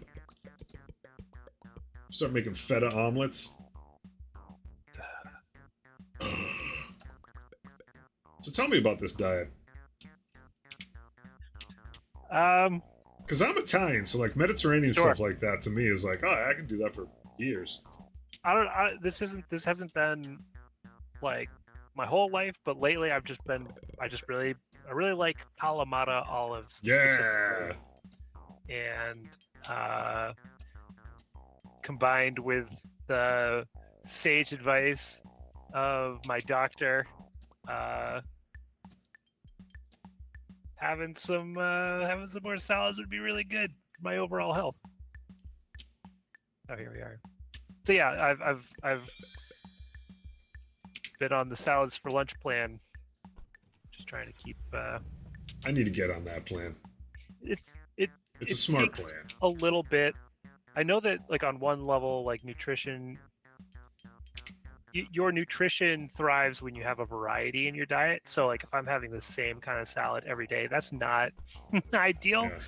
but it does make it easier for me to plan. I've like got down the ingredients I buy from the store. Oh yeah. Yeah, go make a salad. Yeah, well, yeah. A great idea. Here's my issue, is that I routinely, when I scurry downstairs for lunch, go like, WTF can I make quick? And a salad, I can knock that thing out. No problem. Like today, it was like I opened up a can of canned chicken breast, made like chicken salad super fast, and then just took like a stack of bread, put it on the plate next to it, and was just like spoon whack. Yeah, Chicken salad taco, essentially. And it's you have a higher tolerance for what constitutes work. Like I wouldn't make salads because I'd be like, oh, that feels like so much work. Now that I'm in and doing it, it's not that much work at all. I mean, to me, it's like perfectly refrigerator-friendly stuff that all I gotta do is use a cutting board and a knife. Like, tight. Maybe make a little dressing on the side, a little whisk. There's a little bit of leftovers from last night. Like, toss those in. Got some lunch meat that the kids aren't going to eat before it goes bad. Toss that in. Perfect. Like, I gotta start making some bread here. Yeah. Oh, it's genius. And the other really nice thing is, no one else in my house will eat it. It'll be there till I crush it. Yeah. It's just, you know. Yep. So I just get the little bag with three heads of romaine in there, and killer. little bit of cherry tomatoes, one cucumber, and then the feta and jar of olives, and that's lunch. Oh yeah, we are rolling in money now. I mean, I have like $11, but the means of money is pretty solid.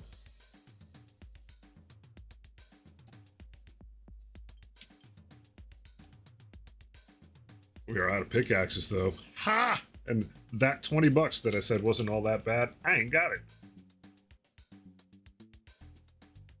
All right, so pretty sure it's maple. I love how space is just not a problem yet. Oh my god, this is just living free. Yeah.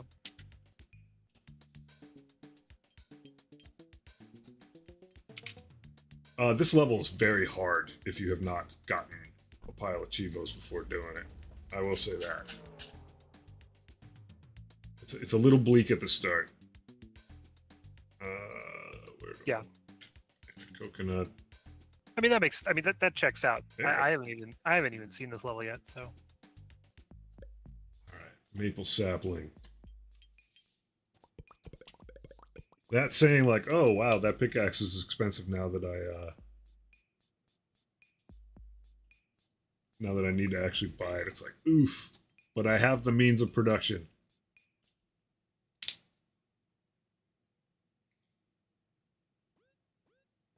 Oh my god, having a hard line is like so good, so good. I last house and this house have just like been rocking the hard line the whole time, and it is.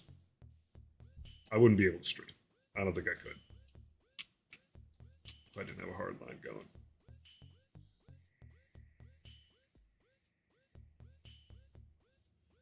Just thinking out my next steps. Sarah, what do you got for seeds? We want spinach. Just got it down near the bottom. We do have cucumbers. God, I haven't wielded the cucumber. I had to go through some fun steps to get a line down here because there's no. This is like kind of an older house. It was like built in the 50s, so they had coax. They had coax in like every room, but yeah, that's how this one went. Yeah, that wasn't working for me. I guess there is a way you can send it over coax, but that's not what I did. Ended up drilling a hole in the living room near the router. Yeah, Pushed the cord down. This is a basement office room that somebody kind of, I don't know. I think the older man and his son did it themselves. Like it's definitely sketchy. Like some of these panels just fall off. If you, anyways. Someday you will be the older man. Room in the basement, there's like the rafters right above the drywall on the ceiling, and when you go out that door, you're just in like the regular unfinished basement. So I had to get the wire.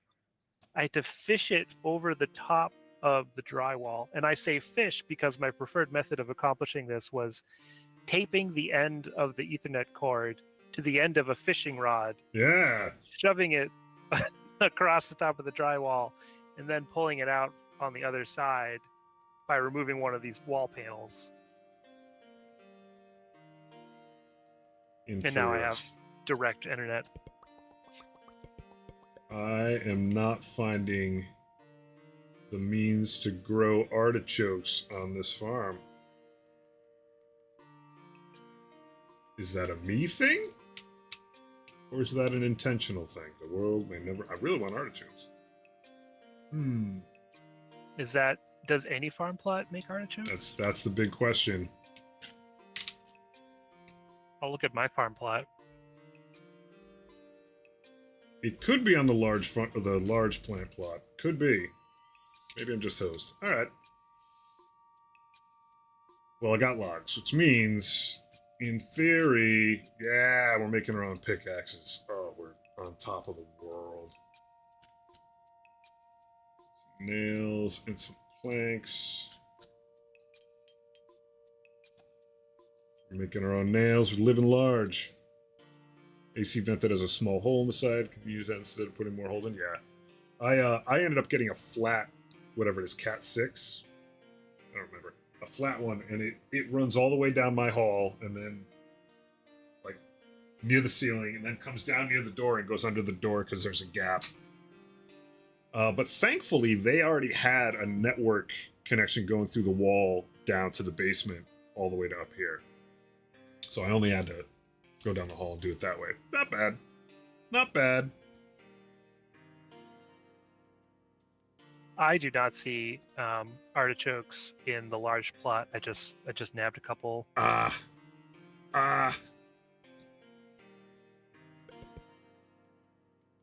a bum. Maybe it's one of the things that we plugged up leading into the demo. I think it is. It's been a while, but I remember you going through all sorts of stuff and just yoinking it because it wasn't complete. I think that is the case.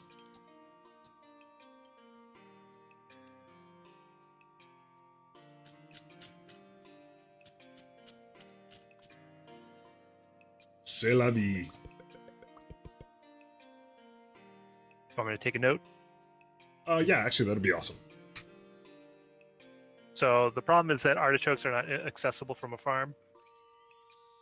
Yeah, I need to add the grow artichoke recipe to the farms.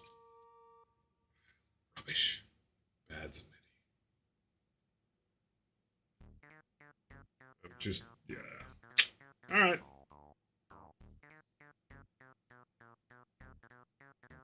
The version updates do not clear out the last save unless we, like, break some stuff, but your save game will not incorporate all of the new stuff. You may have to go to a new yard. Some stuff is, like, pressed into your save. So, if I went in and I added... If I updated...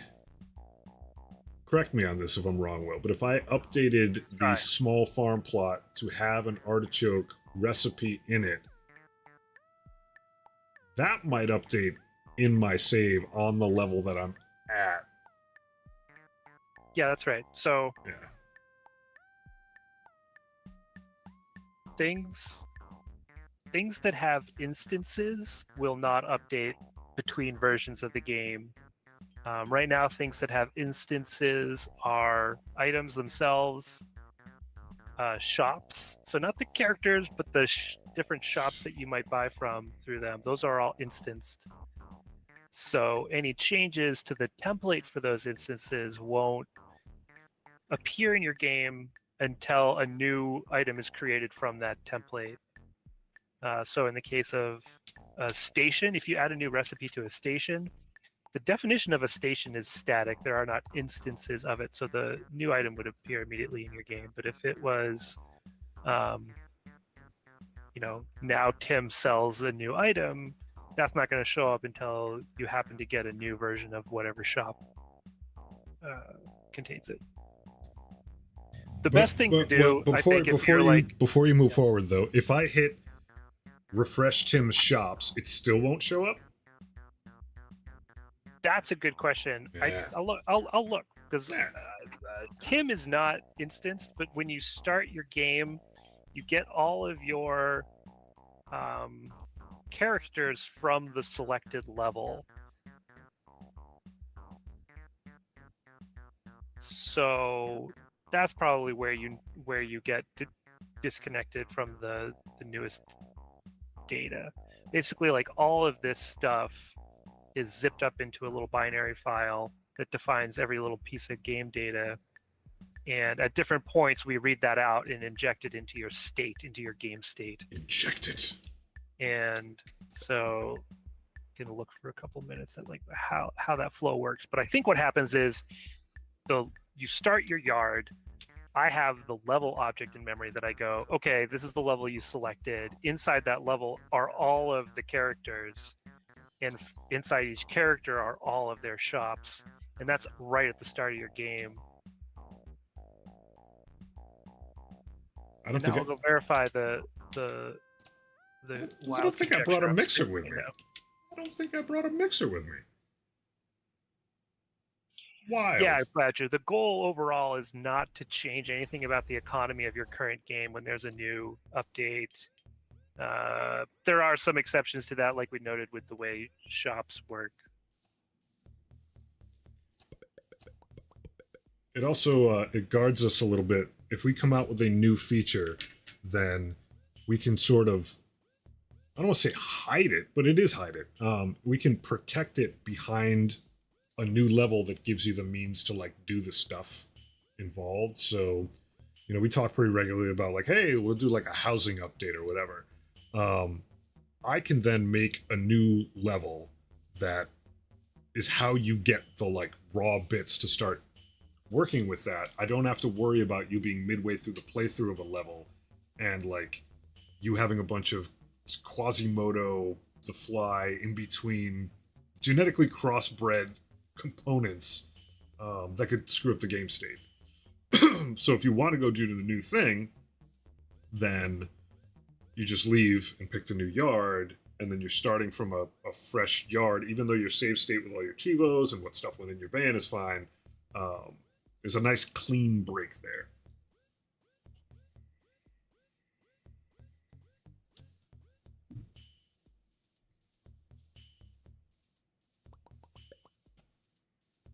I'll make some more nails. Why not?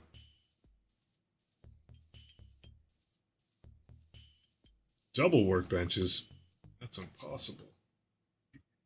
Yeah, so I just reread it, the part where like we spin up the shops, and it is what I said. We pull the characters out of your selected level, we pull the shops out of those characters, and they go into your shop state file.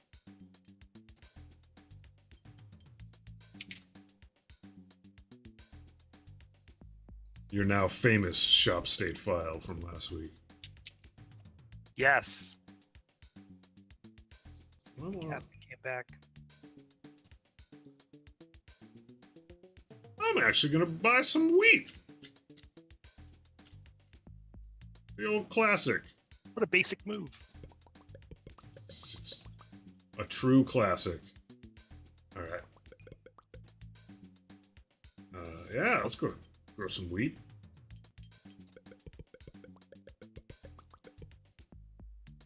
Wanted to get my arborist Chivo, but now I realize that Sarah doesn't have any maple trees. Get wrecked. Yep. There's a secondary magnet on it. Same magnet, but if you got to this level and forgot your magnet for a meager price of 2 deeds. All right. What I want. Is it not in the hardware store then? Oh, it's in the hardware store. Oh, okay. For $250. Whoa. Yeah. So it's normally 100 elsewhere for now until I rebalance it, but it's 250 here. Everything's kind of brutal out here in the woods. What did I say? I need 10 to get copper, or I could try to hang on for 20 and get that lake.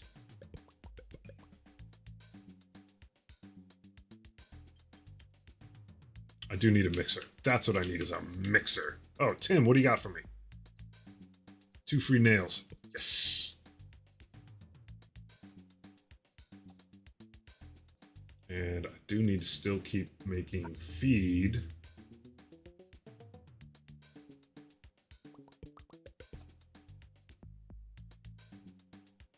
You know, if I had copper, I could make a mixer. Teach a man to fish. I don't think I want to. I don't.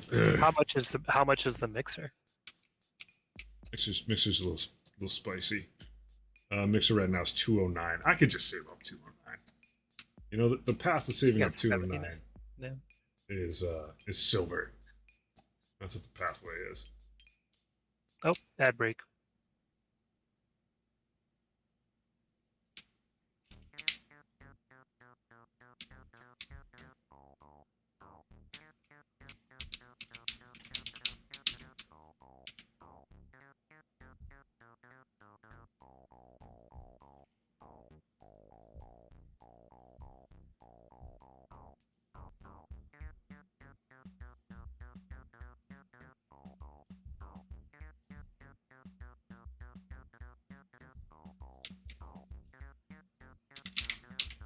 Doesn't look as good with water. Not as legible.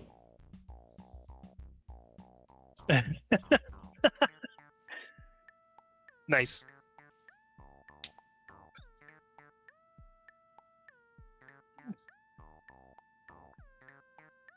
So if I wanted to start working on disallowing items from whatever their configured locations are, well, is there a good test case in there now? Or is all of that data messed up? So you shouldn't be able to put a mine or a well in the van. Is that in the fullness of time or in the current? Actually, I can go look at the current data now. I mean, none of it's restricted at all at this point. It's still referring to, right now, that column refers to a yard you're not even in.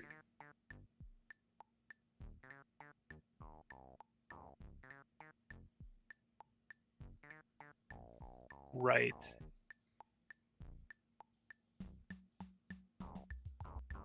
Yeah. I might go change something just so that I have a test case. Mm-hmm.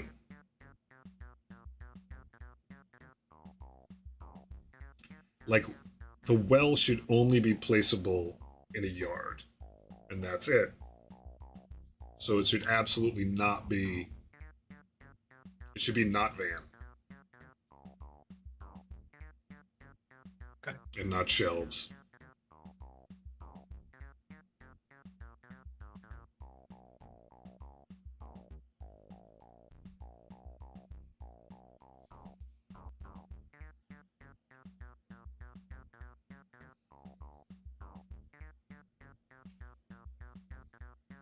Mm-mm-mm.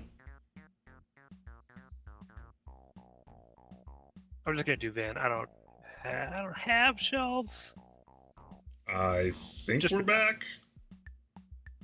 I think. I don't know. We'll see. Yeah. Never can trust, but always can verify. Yeah. Thanks, man. Yeah. So while Z's doing wide open spaces, I'm gonna try and make it so that you can't put the well in the van.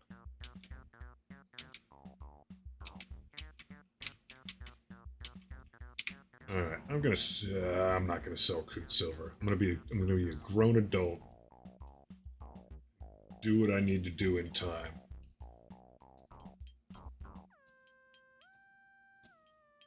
I'm like scanning around, making sure I absolutely didn't bring that mixer with me. Oh, love that part of the game. So true. Don't forget your stuff. All right, so now I'm selling silver. I'm gonna mine for silver one more time. Hopefully, not lose a pickaxe in the doing.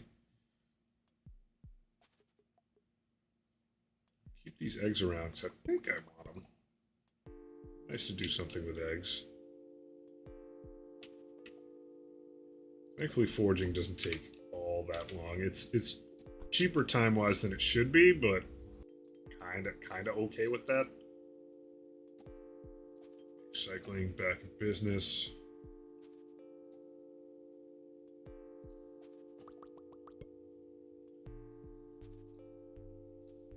Spinach. Oh yeah, now we're rolling. All right, let's yeah, you know what? Let's get that copper mine. Let's just do it. That's what we're here for.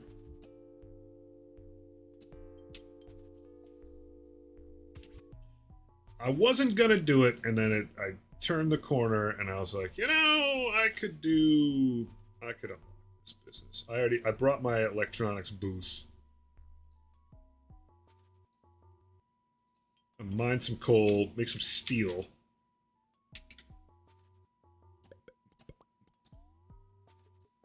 And thereby unlock the radio, but more importantly, Mr. Mori. If I can unlock him, my future playthroughs will be gold. Alright, so there's some copper. It is getting crufty in here. Do that, and then, yep, I can do the copper wire. I feel like I want a second forge.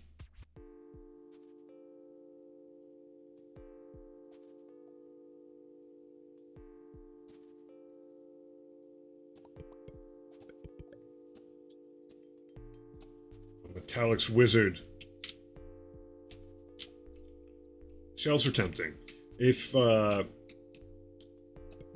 didn't bring a trash can with me, which is now useless, I am too far away from the DPW. You can barter.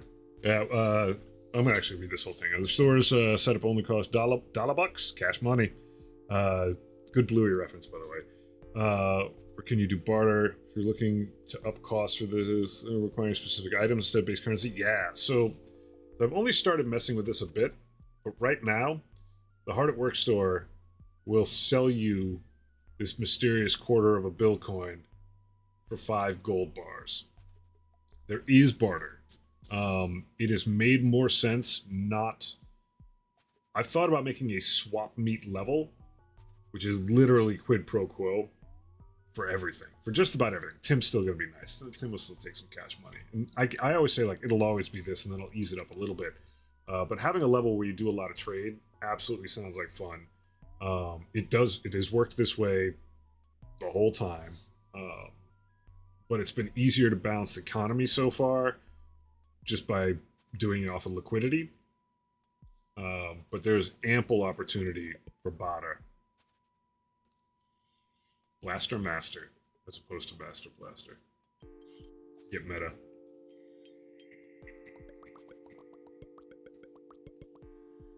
All Yeah, right. we put a pretty like thorough grid of trades you can make into the shop system, and it's one of those features where like I fleshed it out, and then weeks went by, and you'll start using it, and you'll start finding bugs that have been in there for weeks because we hadn't really given it a ton of exercise since then. Right? Exercise is a good way to put it. Ditch this silver 48. Yeah, guess what? We're back in it.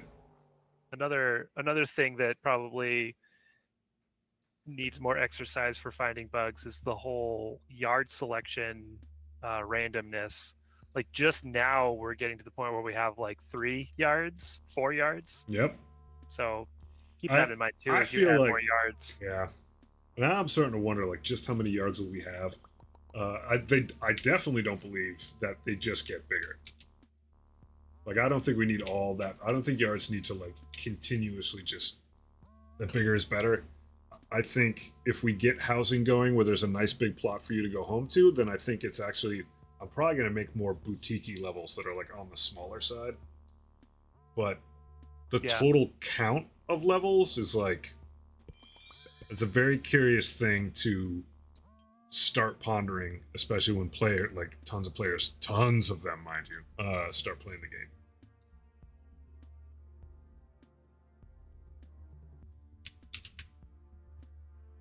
Just throw that in there. Let me celebrate my own victory with poop celebration. Yeah, there we go. Go. So now I've solved the riddle of steel. I need screws. But there's still avenues of crafting that like haven't really explored. Like jewelry should be a thing. Woodworking still has plenty of space to grow. Stoneworking has plenty of space. Electronics absolutely is just like basically it's like the radio right now. Is the jam. What did I need? We are also back to the game scrolling in and out when I'm in the phone, Will. Oh, you know what? I have a note here. Make it so scrolling the Chivo app doesn't also zoom the camera. Yeah. The shop works properly, but the Chivo app, I forgot to add the special sauce. Sweet. It's annoying. It's annoying because for each screen that we want to disable zooming, we have to add a little bit of stuff to it. We have to have a pointer enter and a pointer exit event handler that then sets a bool properly, and then the camera has to go. I think the way it works right now is the camera then looks up in those other systems, like whether or not the pointer is over them before it allows you to sigh. Le sigh. Yeah. Got this mixture so that I can make pasta. Yeah, now I can make spinach ravioli. Ship it. 9 for that. Ooh. I could probably shove that down into a base class for a lot of those views. A spinach omelet is absolutely savage. The ravioli's worth 9. Spinach omelet. It's worth $2.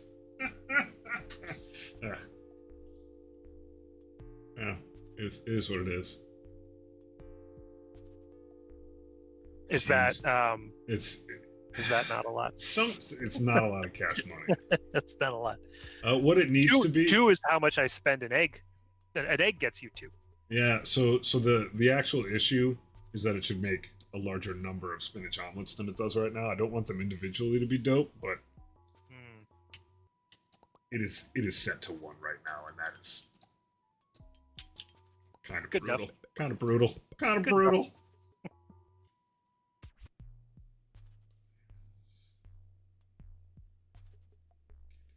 Artichokes. Wondering if I should start butchering animals. Make some osmotas goat shank. Carrot sugar. Regular flour makes a carrot cake. It's pretty tight.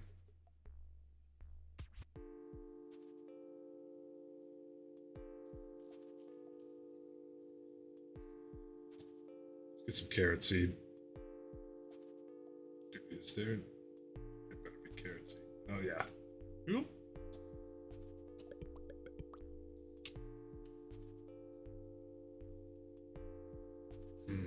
Hmm. Plot thickens. Just grow some random carrots out here. Fertilizer. We're out of. No, we're not totally out of poop. There we go. All right, I have enough pasta banks. I am gonna kick out some spinach ravioli. Keep my forge running on silver. What did I want? What did I want? I wanted screws, which I am capable of making myself. The nice thing is, once you get like self-sufficient-ish, your balance of cash money does not mean nearly as much. And if I needed money right now, there's so much stuff in this yard I could part with. But the level has enough space where I can just hoard it. But like, I don't have to sit here and be like, how am I gonna? Oh yeah, drop 150 cash money on screws right now. That'd be so sad making.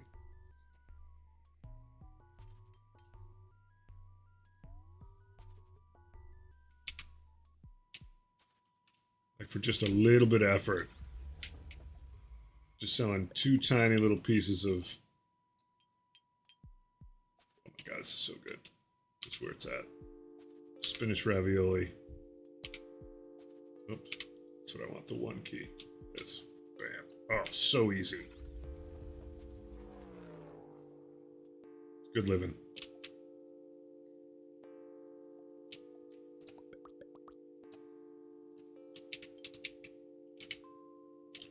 But yeah, I do want to get jewelry working. I'll probably give that its own level.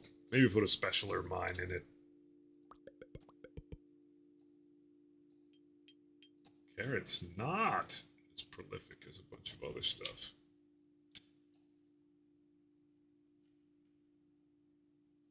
Yeah.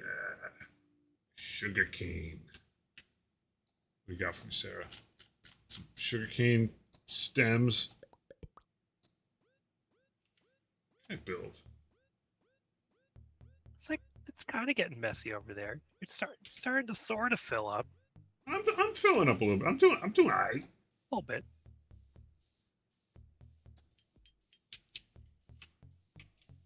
I feel no pressure whatsoever. Oh no, you're not And filling. I got these like little gaps here. You still have that whole Yeah. the ad break section.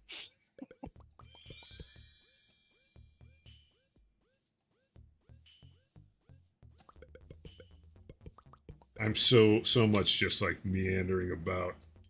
Yeah, whatever. Every once in a while, I like go back and think about pig cycling. It's easy living out here. I'm a little short on poop and eggs and feed. It's not organized, but it's not full. Yeah, there's so much breathing room.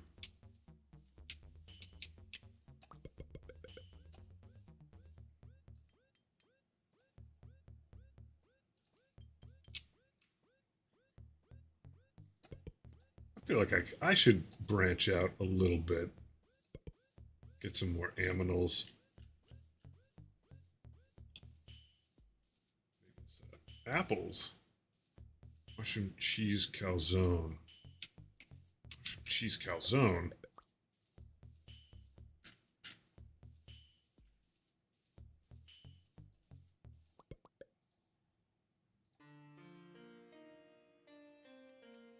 I feel like I could be growing things more quickly.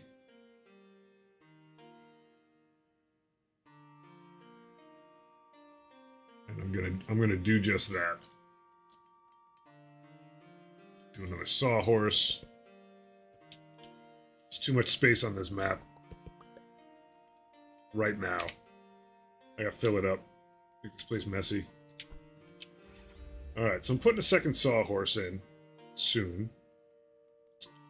And then I'm gonna build some fields, which probably should be locked. I just haven't gotten to the point where I've got a good Chivo to lock those up yet. I'll probably just end up locked behind a large plant plot.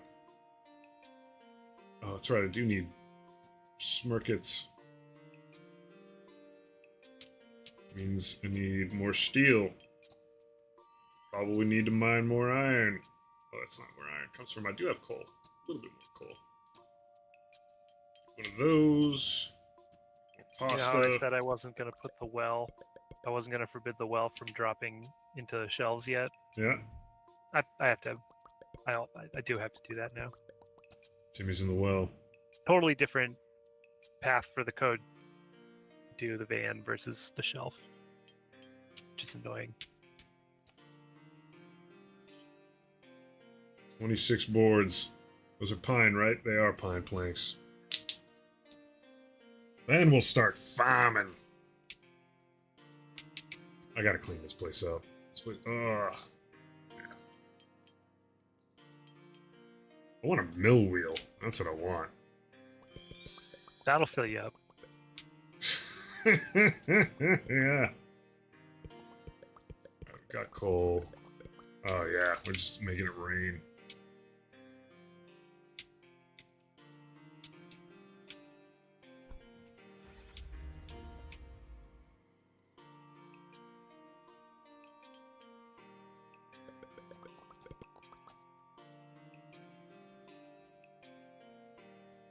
Good lord, what the heck was I doing? Oh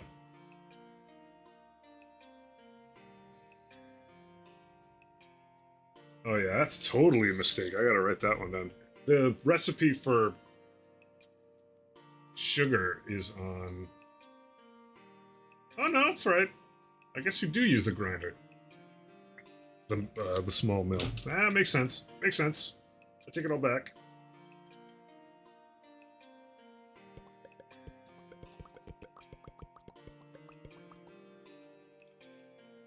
More planks.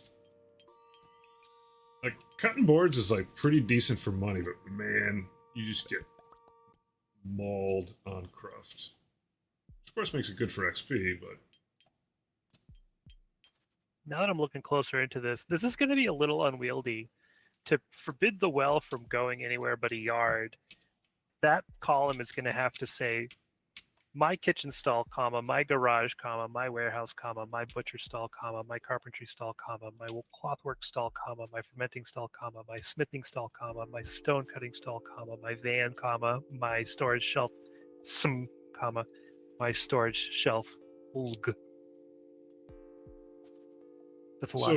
So the thing we're solving for is right now there are multiple yards that it points to, and right now I would have to say that this thing is valid in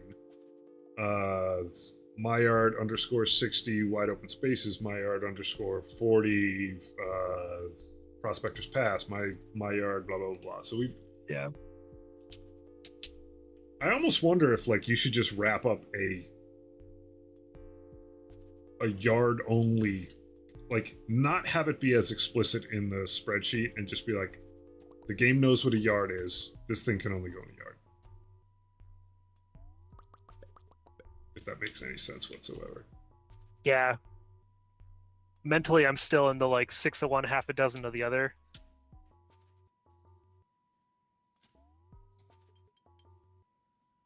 Because now it's the disallowed column instead of the allowed column.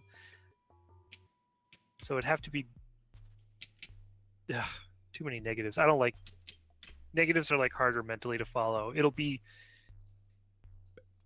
the disallowed column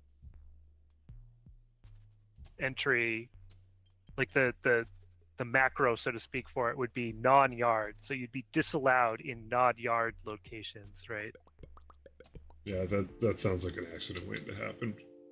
Sort of. I don't know. How often is an item going to be barred from some other thing, right? Like some other configuration. Right now, like we know that we want there's just things that you shouldn't be able to put in weird locations that aren't your yard. I think there's a weird locations list that will always be consistent. And there Yeah, is a list of items that don't go in weird. It's basically, should this thing be outdoors? right. And that's it.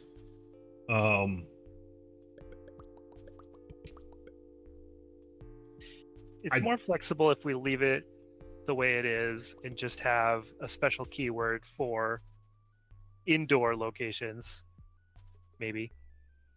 You're saying At keep it as a whitelist instead of a blacklist? Well, I don't want to undo that because I already did that part. I'm not asking you what state things were or were not in. I'm asking, would it be a whitelist or a blacklist?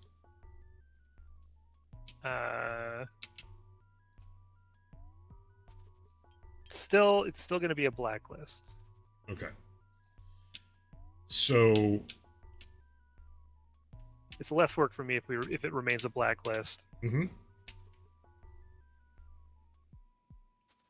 So what we want to do is track locations and give them the quality of indoor, outdoor, or both. At which point, all the locations, what I should do is tag them with one of those, and then we can have a column that just says like you're allowed in this or that as an item, if that makes sense. Like we make categories we make location categories, and then the items table says you are potentially blacklisted from one of these categories.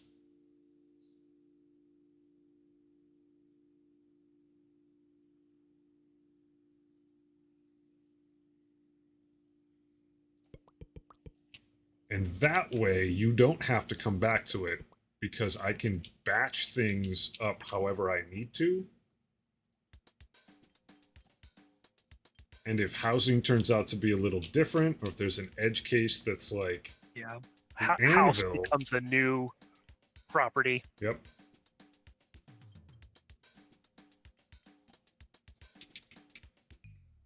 And hopefully we don't end up with a crazy amount of Venn diagrammy stuff where like, oh, well, the house, but the outhouse, but not the basement of the house. But like, that's a design limitation that we should try to flow with. We do need to have outhouses, though. I didn't know that we needed them until you said outhouses, but now we need to have outhouses.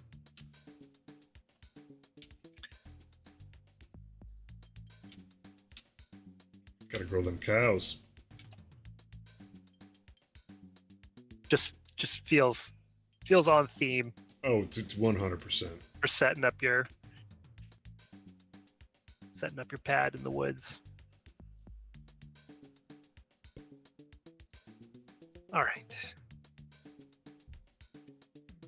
So it's no longer going to be disallowed location IDs. It's going to be disallowed location tags. Is that the word we want? Is that the word we want for them? Yeah. Yeah. Oh, look, we already have a tool for is yard.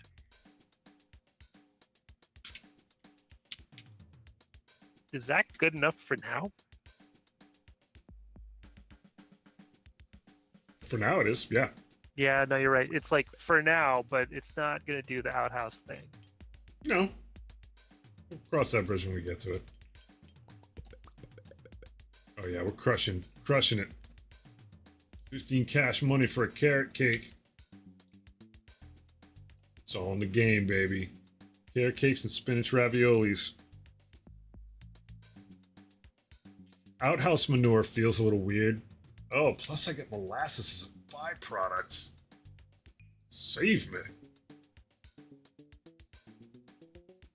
Still haven't actually gotten the thing for that Chivo yet. Whoop. Let's fix that. It is getting crufty in here.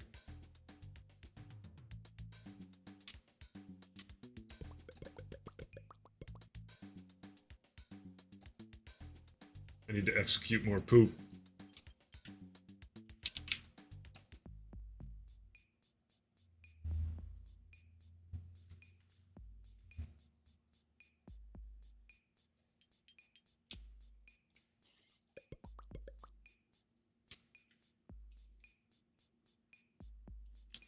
Brand new sentence. It's true. It's a good hashtag too. All right, we got a cow. We have, I believe, a butcher block on the way. I'm gonna have this cow make some milk first. Now I'm in it. Now I'm into the complexity part. Barley.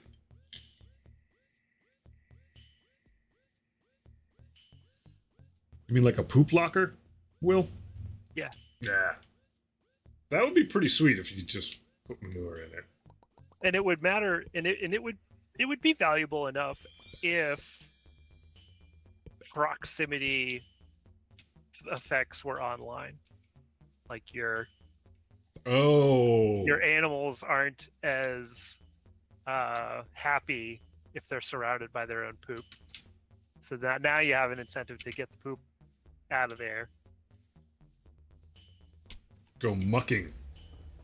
Yeah, although Mucking about. It's not quite what outhouses are for. No, it's not. It's absolutely not. It's not a special deposit box for all your poops. But it could be. Could be. We don't judge. Oh, you know what? That MFer has a mill wheel.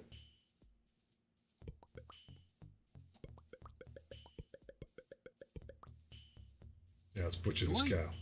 Do I use the Izyard flag anywhere? Because if I don't, maybe I'm just repurposing that with this Yeah, you might be. location tag idea.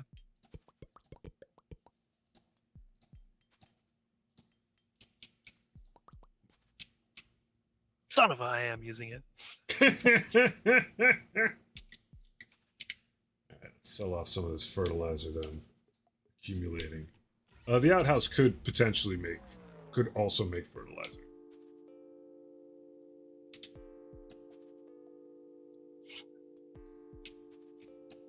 They got you, Will. What?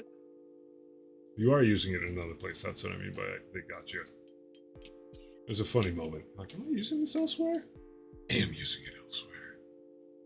I'm using it when you create locations to figure out if I need to go look up a layout to populate it with items on new game start. I know what I need to do. Not that this is going to save me from the heaping piles of cruft I'm creating now. It does balloon out.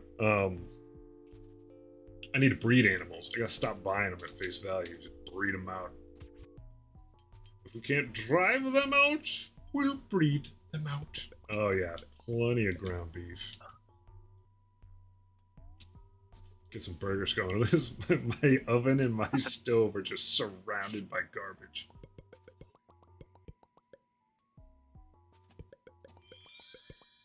I am leveling though. You get XP based on the... It's not directly, but it's driven off of the cruft you create. So there is something good about that.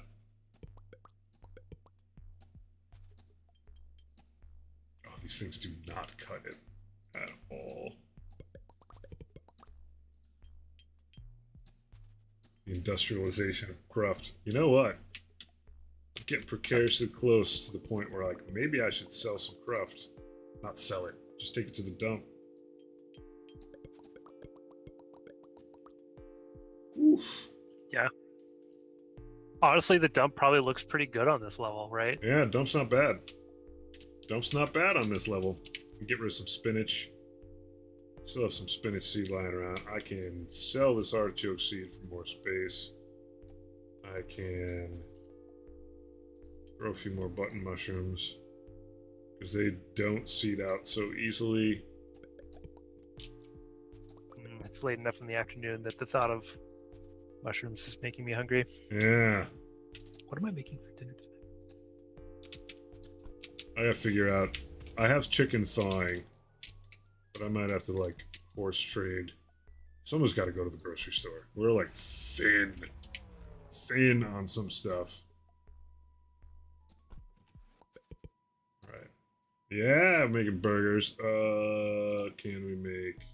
Oh, I need a food press. Thanks, buddy. I'm like digging myself just further and further into this. I do have a cow still that I didn't murder. And at least make cheeseburgers. Oh, wait a second. I can make bacon double cheeseburgers. Oh. We have an ad coming up in a few minutes. I'm just going to hit the button now and just keep rocking to hit the ad button.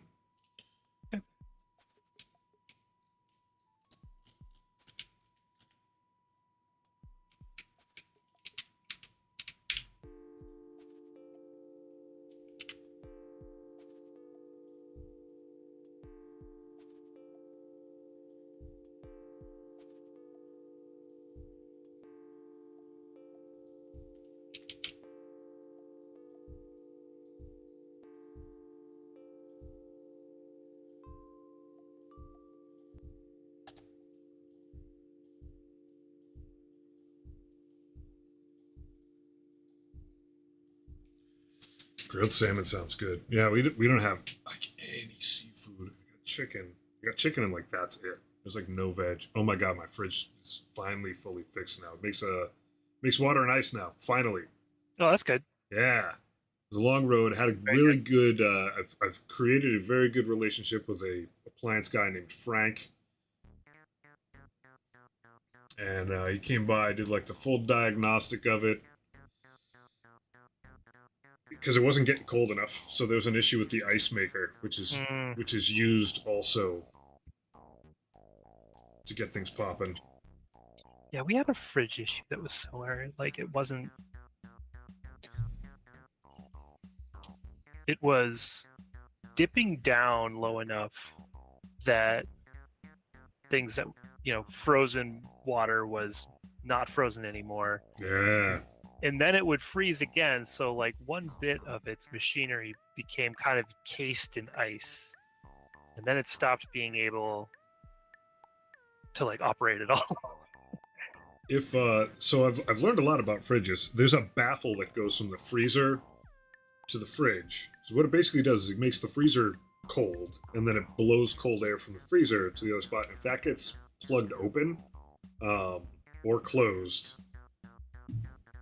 it's a problem. I mean, sometimes you just have to empty the whole thing out, unplug it, and just let everything thaw. That's crazy. And we thought that was the main issue, but there was actually something misconnected in the ice maker. And so it wasn't, the ice maker itself wasn't generating cold, so it wasn't, and it relied for some cold air from that.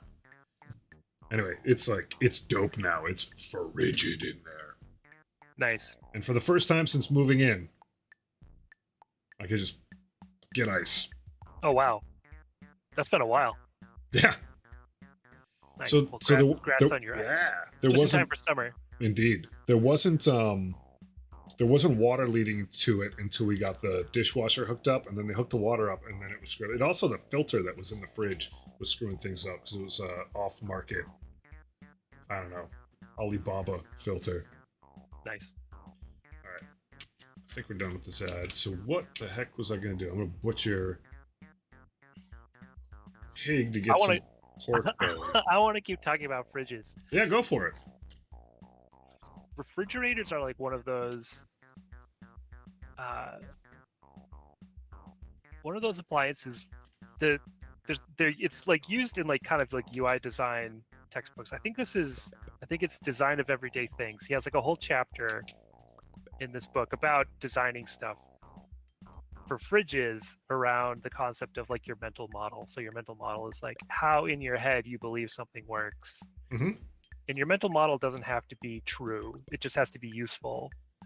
And there's this like notoriously unintuitive thing about controlling the relative temperature between your freezer and your fridge, right? Mm-hmm. Have you encountered this? Do you know if your fridge works this way? Where there's just a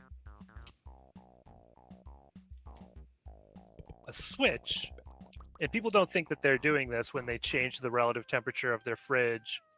You think you're like, oh, I just need my fridge to be a little bit colder. But what you're actually doing is changing how much cold air gets routed to the fridge versus how much cold air gets routed to the freezer. Well, it's how much cold air gets routed from the freezer to the fridge. Your fridge is only cooled by how much air from the freezer gets pumped in. Okay.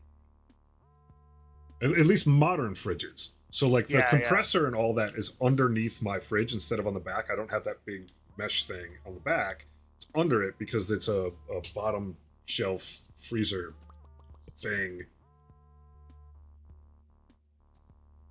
Oh, give me a cheeseburger. But like that's not what you would expect to happen if you change the temperature in your freezer. Correct. You're also changing the temperature in your fridge. So it's like the model doesn't really work because those two things you'd expect to be unrelated. I need salt and I need applewood.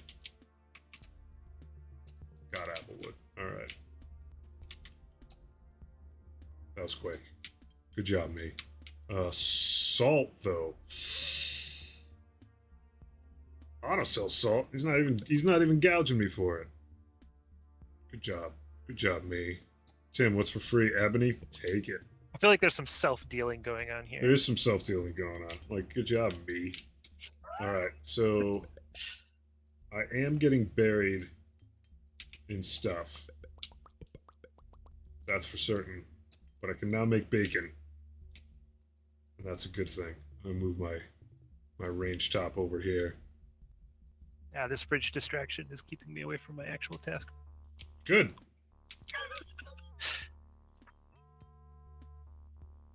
I know. So the other thing I'm waiting on is more nails so I can build, a breeding doohickey so that I can just breed pigs, breed cows. I'm working on multiple threads so that I can grind them into ground beef and such and use them for bacon. So much going on.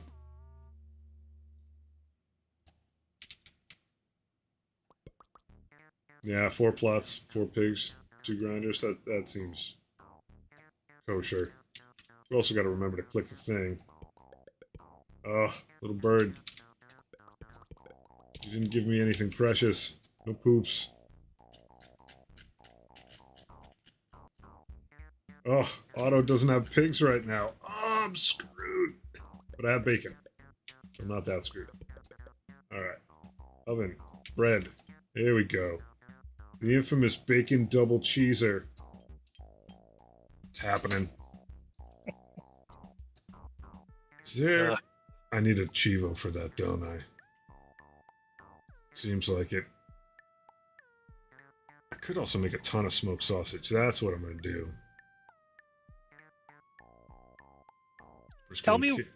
Tell me how you costed smoked sausage compared to the like more classic cuts of pork. Because like you can either go deep into sausage or you can make like tenderloin and chops and everything, right? A lot of that was, oh my god, what am I missing now? Bread. A lot of that was a desire to have.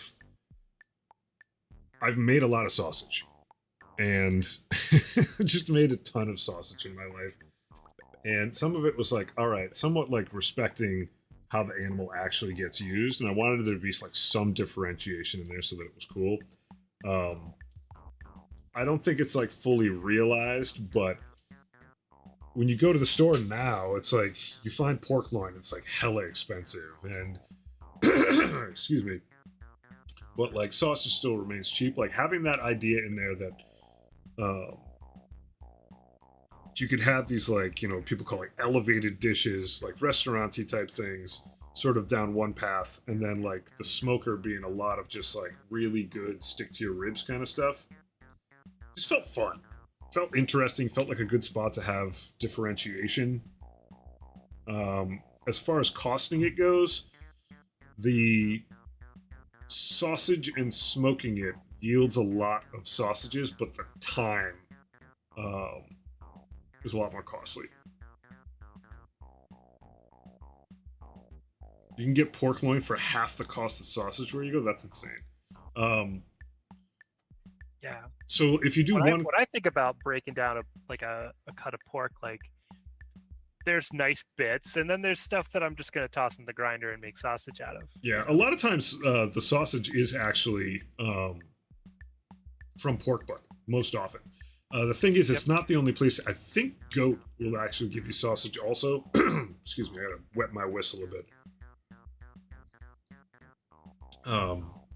But I was hoping that like the smoking route would be the time-consuming route, but getting stuff in bulk, and then the like oven and range route would be like less time, but often like more components going in and more per item value coming out. And I don't know that it necessarily captures that yet, but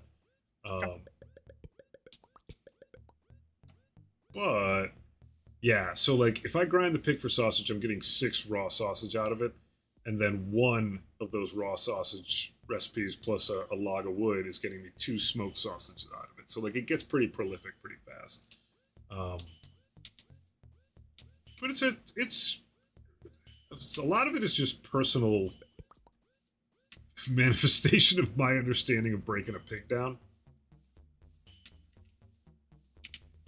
And I wanted there to be a couple different layers of cuisine. I do have 2 small pigs, which means all I need is to grow them into adult pigs, and I can start breeding pigs.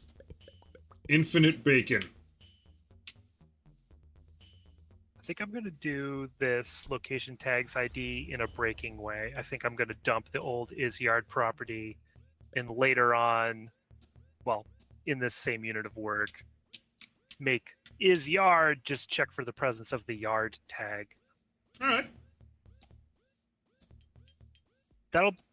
That can be the only magic tag that has some meaning in the code. Like the rest of them could just be whatever you say. Mm-hmm. Or we can spend some time and like actually lay out the actual tags we want to use and make them concrete things that we can't screw up, and we'll throw errors if you don't do the right thing. I think that for as long as I'm making regular old yards, we'll probably be fine. And then I think when we start talking legitimately about things like housing, we'll probably want to go back and robustify it a little bit. That sounds sane? I think so. So in the near future, the kinds of tags we're going to use are yard and indoor. Yeah. And maybe vehicle or van. Van's kind of indoor, but yeah. Yeah, van should probably be special. Yeah, probably. Look at that. Oh, Kobe'd it.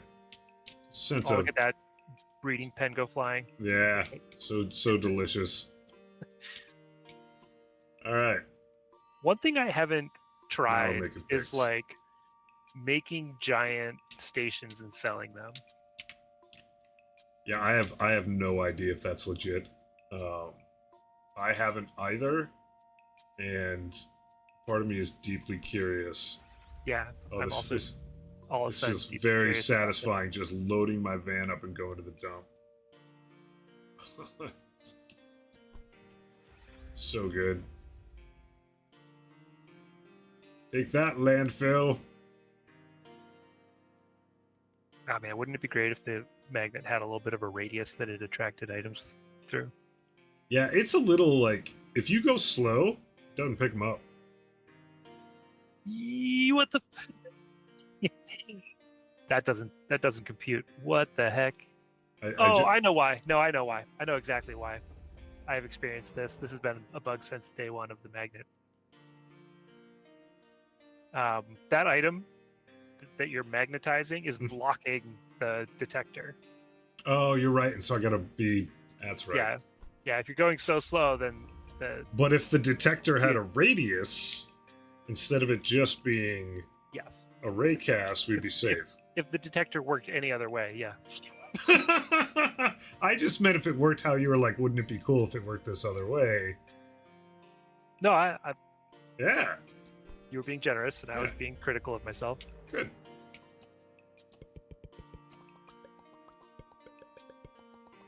Oh yeah, now Yeah, we're this might be one of the last breaking changes I make in data, because once we're early access, that's no bueno anymore. the road of no return. Well, now I got pigs. Oh, I don't have feed. Oh, because I don't have this. This. I don't know why she swallowed the fly. But yes, Badger, you do need to make bacon now. It's definitely the case.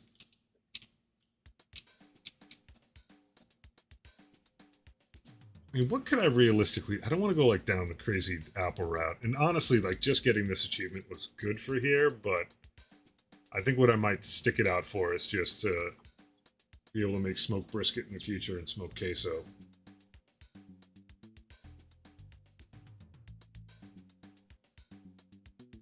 Could get the mill wheel. Mill wheel and millstone.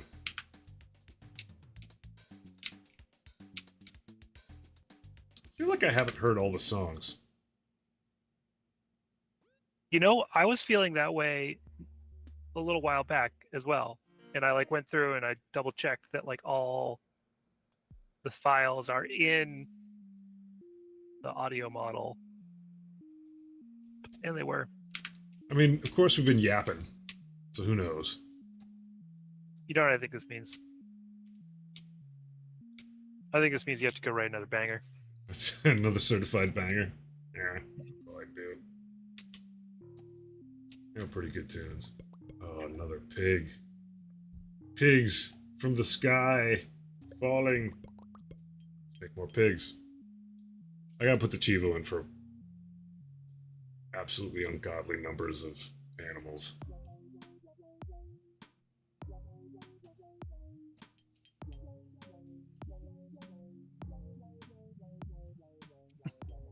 A few.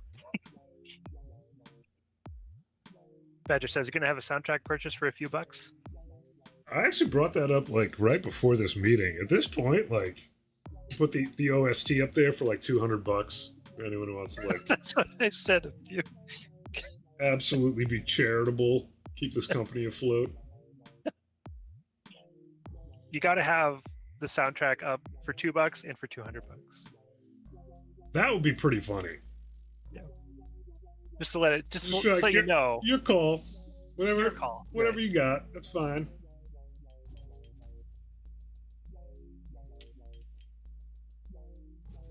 Ain't trying to gouge you here.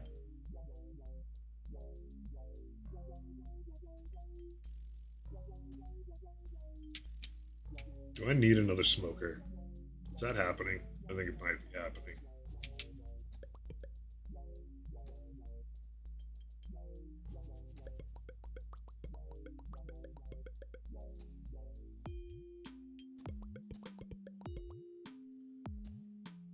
Alright. Picking up. My XP accrual, not XP accrual, excuse me, cracked it to 11. Deeds. I think the deeds accrual should turn the corner right about now, which would be nice.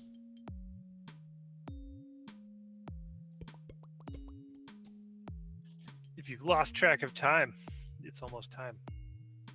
Really? Yeah. Sweet. That's pretty awesome. Yeah, this level turns into an awesome mess. I love how there's just cruft that piled up on top of my little ads sign. At this point, though, like, just even though the throughput's slow, I'm pretty sure with this save, what I am going to do is just knock out the Sausage Party Chivo. Because can. Then I'll just have it, which would be pretty sweet. Yeah, I think we are at time, are we not, Will? Yeah, we're pretty much at time. Do you want to spend 1 minute talking about what we're gonna hope to see by next Thursday? Yeah, I think so.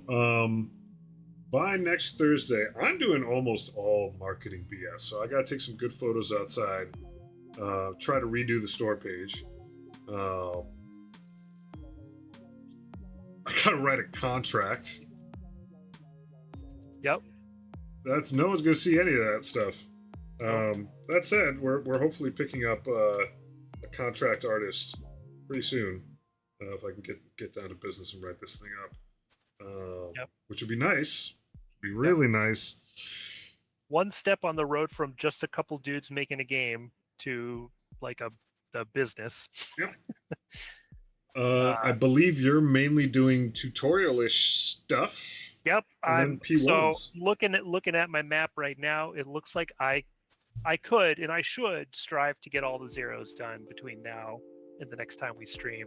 So that is finishing what I'm doing with forbidding certain items from going in the van, fleshing out tutorial steps, kind of demonstrating the value of the magnet so you know why you want to bring it with you, prompting you to load up whatever else you want to bring with you, sort of leading you through the signature flow, which is maybe one of the weirdest parts of the game. Yeah. When you compare it to other games. You're like, oh, now you're signing a contract? What? Yeah, right. Why do I have to check these two boxes? Who are these groups? Highlighting stuff on the signature screen, and there's a couple and then there's a couple bugs. The list is empty bug, and the list is empty. And the unlocking a location, but you don't have enough space bug. It's like you do have the space if the location was unlocked first, but it like the order of operations makes it seem like you don't have enough space. So fixing that, those are the things. Those are the things. Is there anything you want to strike from that list that you think? Nah, it's doesn't need it anymore. It's well curated. It's rocking. I mean, we talked earlier, like when we get this flow going, I think the game's going out the door. Yeah, I mean, we're close. We're in like long spear distance. So we're not D&D adjacent yet. But we can draw blood. But if you're in spear distance, like you're in charge distance, and that's an exciting moment. Yeah, so right now we've got a 7-inch charge. We might be able to eke a couple more inches closer and then guarantee it. Yep. Yeah, rolling less than 7, entirely possible from this juncture. And on Friday, in our business offsite, we start the Pariah Nexus Crusade. Crazy. When you said spear distance, I was thinking of thrown spear distance, not pike distance. Yes. Just to clarify that for warrior out there. If you're a warrior out there. Well, no, wandering warrior was commenting. Yes. The details. I couldn't resist getting drawn into a battle of minutia. All right. Good. You good? That's it. I'm good. We'll see you folks on Thursday. Don't get me started. Yeah. I know.